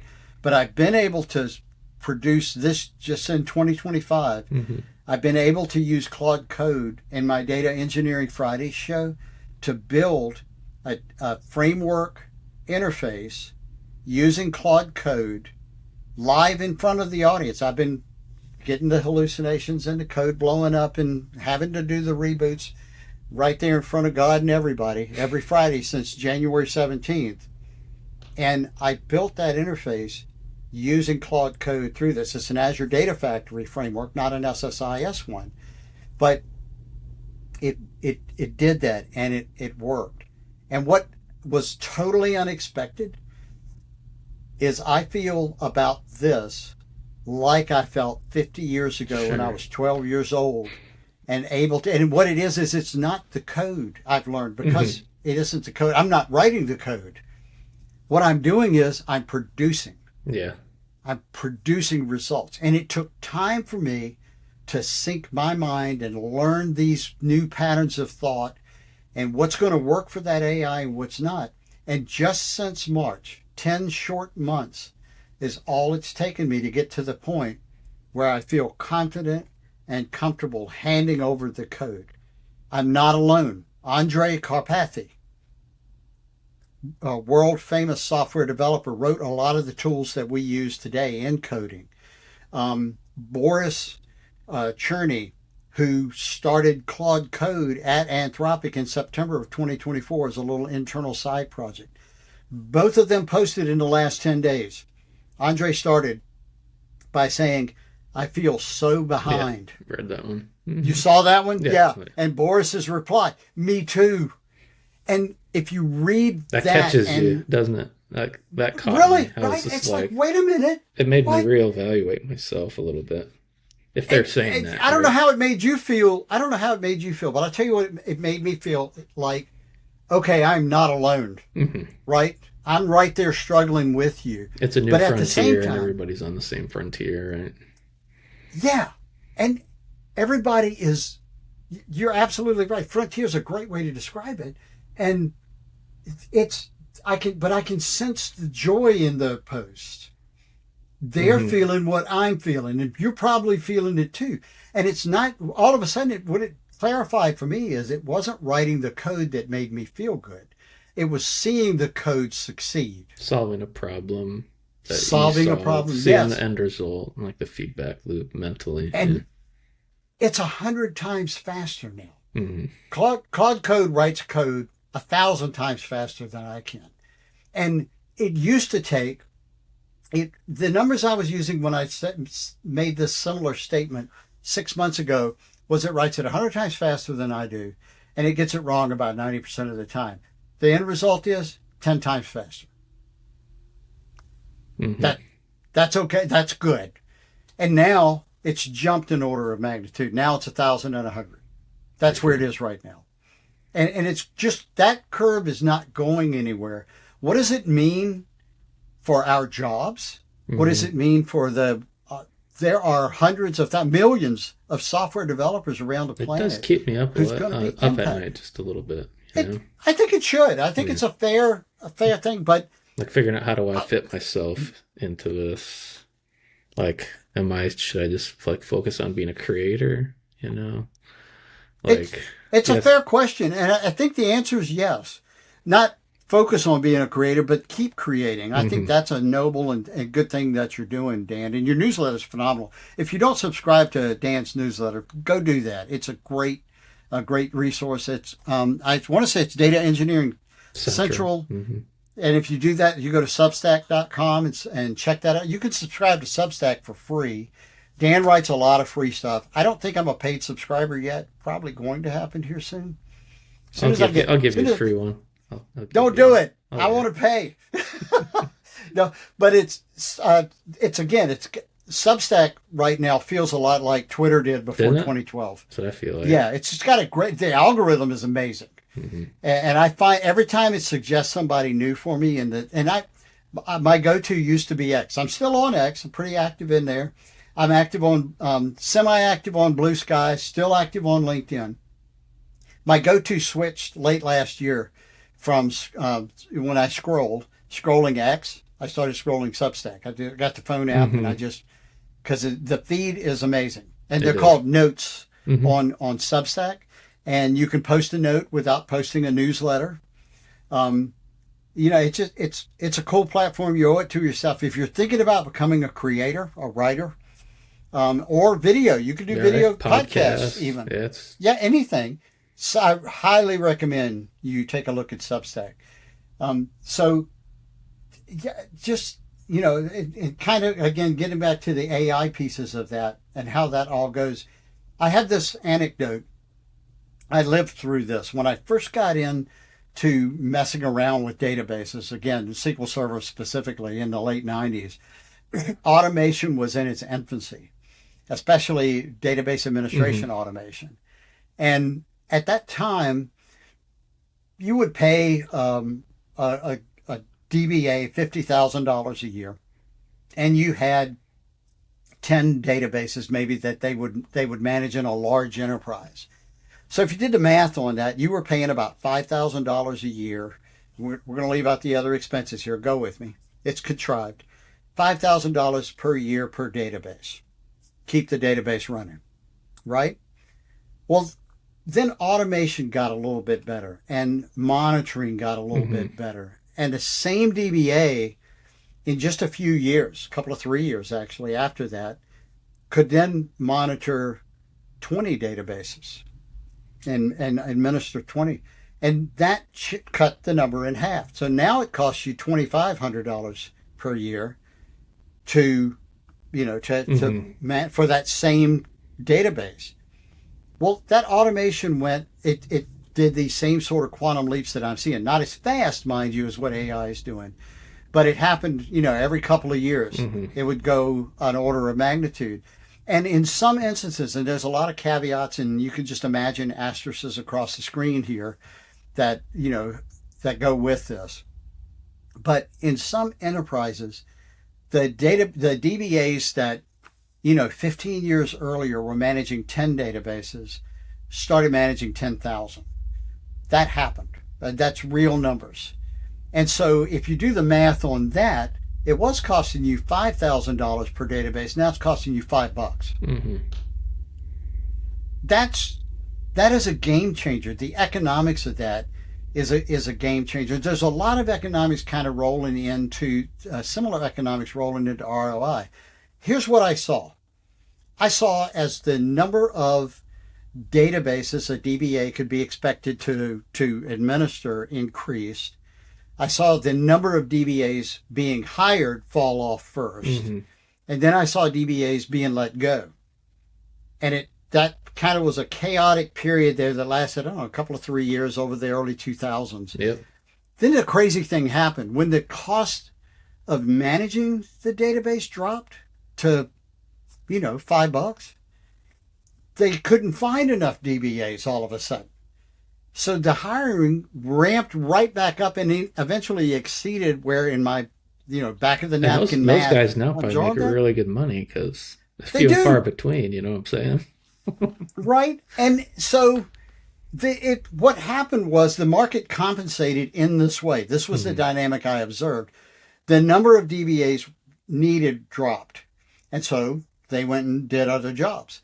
But as it pivoted, as the cost of the database itself dropped so dramatically, orders of magnitude, then the number of databases exploded. And now all of a sudden, you needed more database administrators, again, to combat. Because despite Microsoft marketing, and I ding them about this in about every third talk I deliver, that back in SQL Server 2000 when they released it, it was so good, it would tune itself and you wouldn't need a DBA. I was like, come on, guys. Come on. And they've made similar statements, in the years since then. It's just like, yeah, really. And they're doing it again. And what it is automation does that. It improves our ability as an individual to do more work, to get more done faster, of higher quality. All of the metrics, if you're measuring them, are going up and to the right. And that's as it should be. AI is no different. It's doing that, and that's going to continue regardless of what the market impact of that is. But I think in a couple of years, because this is going to happen a lot faster than it took for DBAs and database automation. I think in a couple of years, here's some things that are going to be true. We're going to be speaking to probably our phone and giving it the documentation that we need, which you can do that today, by the way. We're going to be telling it what we want it to do. We're going to talk to the phone for somewhere between 2 and 20 minutes. And then we're going to say, build it. And what it's going to return to us, if it gives us anything, it's probably going to send us the equivalent of a URL, if not a URL. And the application is going to be up and running somewhere. Mm-hmm. We're probably not even going to know where. It's going to become invisible. You use that word. Mm-hmm. That's going to happen. A lot of things are going to fade into the background with this happens. And the equivalent of an executable or a website in 2026 is going to be surfaced at that point. And I predict that somewhere in a couple of 3 years time frame that there's going to be this other thing that kind of emerges out of that. That's almost like a combination of both. We have it today, but it exists as an executable and as a website working together. We have API calls going back and forth and that sort of stuff, but it is still more discrete than it's going to be. It is going to do exactly what Dan mentioned earlier. It's going to become invisible. It's going to fade into the infrastructure. And what we're going to see is chunks of functionality that emerge. And they're going to emerge so quickly that it's going to be the ability to create some problem-solving chunk of functionality is going to, the time to do that's going to be reduced to minutes, and the cost of it is going to be reduced to fractions of a cent. That's what's coming. What does that look like? My friend Kevin Hazard he rarely writes on his Substack, but he asked a question in 2014. We were working together, sitting in Boston Logan, and he said, what happens when the cost of creating an application drops to zero, when the cost of the labor is reduced to zero? What does that world look like? And that was such a prescient question because we're on that glide right now, glide path. And he wrote about it. He mentioned it in that. He mentioned me because we were having the conversation. We've had many conversations over the past. I mentioned in a note in Substack that I pointed to his blog post about 2025 in review.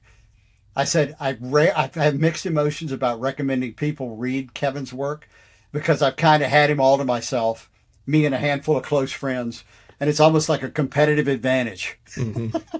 I almost don't want you reading it because I know you'll read it and be inspired by these ideas that he has. And he's that guy who has time and time and time and time again nailed it. He's called it. And I don't doubt that he's calling it now again in his latest post. So do go read Kevin Hazard's Substack as well. Hazzard. Yep. I call him the Duke. Yeah, the Duke's a Hazard. Oh, yeah. That's my nickname for him. Awesome. And he's just, in addition to being crazy smart, he's just a great guy. But we're seeing that with AI. We're going to see this happen. And there's a group of people that either haven't had the experience that I've had. Maybe they've tried and it didn't work out for them, and their personality is to, it got to their threshold of frustration. Like, I'm just going to give up on it. I was there from 2022, November 2022 to March of 25. I was there Yeah, I was there until too. it, Co-pilot days, till it's it, like, it ain't that good. yeah, until it worked. Right. And when it worked, man, did it. And part of it, and I'm sure this happened to you too, Dan, is we were evolving very slowly. We were Hmm. learning the tips and the tricks. Yeah, it was a new And thing it for was us, right? right. And it was also becoming less, the barrier was dropping Hmm. on the technology side as well. So we merged. For me, it was March 25, and then we took off with it. I expect that merge to accelerate. I don't expect an order of magnitude. I expect it to jump in 3 orders of magnitude, right? I expect it to go metric, like from kilo to meg, right? It's going to be that kind of jump this year. It's what my heart tells me. So many people are going to get into it, and they're going to solve so many problems so fast.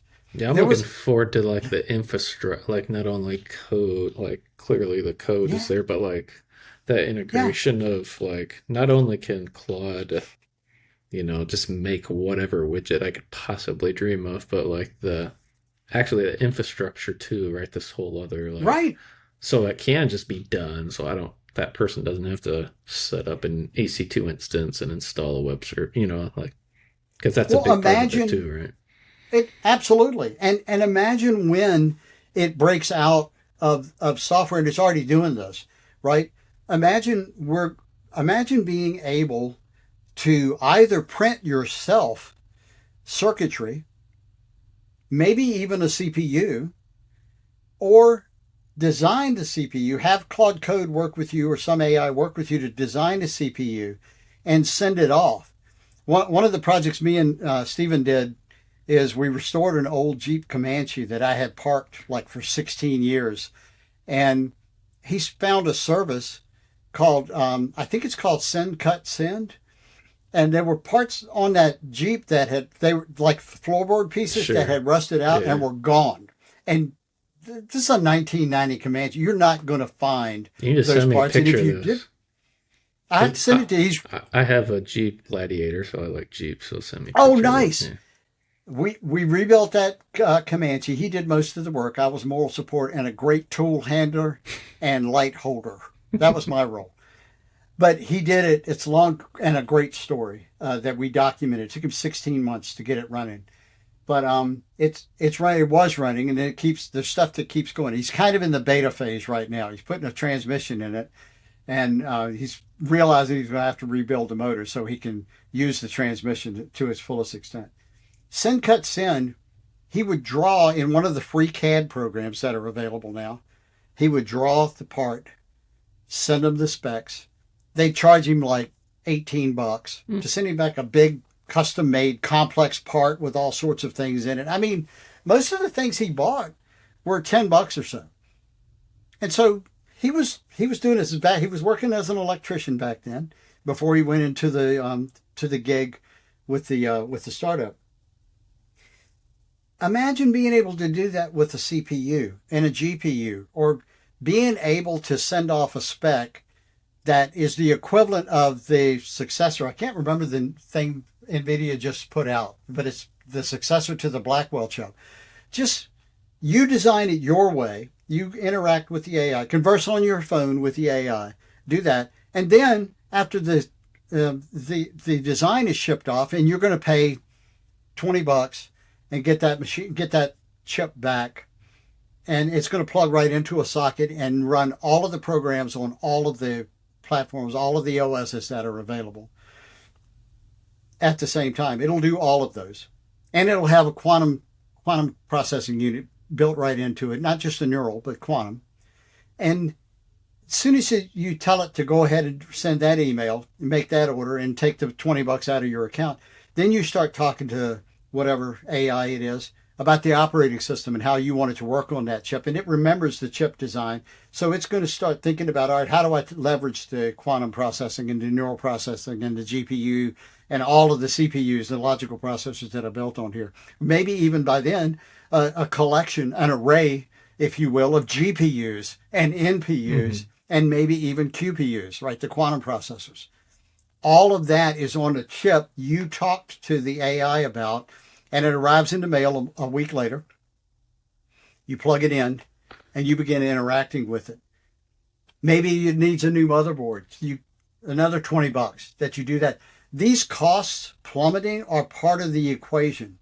And I have a hard time in my mind seeing how we go from where we are in January of 2026 to that world where the economics are such that it enables human flourishing at that scale.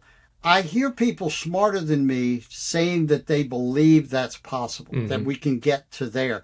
I don't know if they see the path in between. I don't. I'm beginning to believe that they're right, that Elon and others who are talking about, this future where, Kevin, where the cost of software development goes to zero. Yeah, it's almost like it's a cultural shift too, right? Because there's so many people who they don't even realize what's possible, or it's just somewhat of a cultural shift. We're going to live through this. I mean, being 62, I watched Neil Armstrong step foot on the moon on a black and white TV in Green Bay, Virginia, which has like population 90 or something. My mom still lives there. We're going to go from like Star Trek land, where the first Star Trek series, we're living beyond some of that now. And you know what I mean? Mm-hmm. And having lived through that and participated in it as a consumer, and a little bit as a contributor of it. It's a very, very small fraction of a fraction. But being into what's next, I can't tell you, the joy I get out of watching this code run and watching it fix my 10 years of code, it would be very easy, I think, to look at that and get angry about all the work that I put into this and stuff like that. Not the way my brain works. It's very much a sunk cost engine, my brain. Everything that I already know is worthless to me. Everything that I don't know is worth $1 million. I'm a little like Rain Man in that scene where he gets asked about the cost of a candy bar and the cost of a new car. And his answer to both questions is about $100, right? I'm kind of there with that. And Dave Plummer wrote a book about the millionaire autistic, which is worth a read. Dave wrote Task Manager, if you don't know who Dave Plummer is. So you've used his work. Yeah. I used his work earlier today. He's got a YouTube channel. He's an interesting character. It's a good read. And he talks about, those sorts of things too in his book about effectively, I don't want to say weaponizing autism, but he talks about ADHD being on the part of the autism spectrum as well. And a number of things we just know today that we didn't know. All of that's going to kind of flow into this culture shift, as you said, Dan. I think you're spot on with that. And if I have concerns, and I do, my concerns today are not so much about what it looks like when we get there. I do have some concerns about that too. But I'm much more concerned about the transition from here to there. I think about that chaos I saw when the DBAs were getting laid off. I worry about, is that what we're seeing the beginnings of? It was hundreds of thousands of jobs were lost in 2025, and most of it started in the summer. And, and it accelerated through the end of that. I don't think that's going to stop. And a lot of software developers and people in support of software development lost their jobs. It was blamed on AI. There's more there. Yeah, for sure. Honest, I've been around long enough, and I've been a worker, and I've been part of. I was a manager for Unisys for 2.5 years, managed a large team there. If you can't cut 10% of your people, you're just not trying. And it's not because they're bad people. It's because if you do, you kind of look at what's going on with the work that's being produced and where there's duplication of effort and stuff like that. It's not bad. It's just that it's more like musical chairs, right? Yeah. There's 2 chairs and 3 people. Somebody's not going to get a seat when the tune stops. And you can do that at about that level, at about 10%. And I think a lot of what happened was that. Some of it, I heard rumors that there were internal corporate surveys at big companies, and one of the questions was, "Are you going to use AI?" And some of it was people saying, "I'm never going to use AI," and they got fired for that. That was a rumor. I don't know how true that is. Um, I'm not. I'm not getting into AI because I'm afraid. I'm doing AI because I see it helping me. And again, it's still a lot of people in January 2026 talking about hallucinations and talking about how you can't trust this stuff. They're not wrong about either one of those things, but the perception to reality Hmm. ratio is skewing, and Yeah, it's and that getting ship's less and not that less ship's useful. not turning around like the AI ship's not. I see this a Really, lot from some people, even some of my friends. Talk yeah, about a Rust and developer I know. It lives a couple miles away. It's like, dude, man, the ship has sailed. You cannot turn the ship around. You it really just has. you can In watch it my sail off in front of the sunset without you, but I would suggest you get on because it ain't coming back. You know. the last thing the last milestone for me happened around the 1st of November, that first week of November. I saw it then when I started seeing one shots happening about half the time. When I saw all of the things I asked AI to do, it was doing.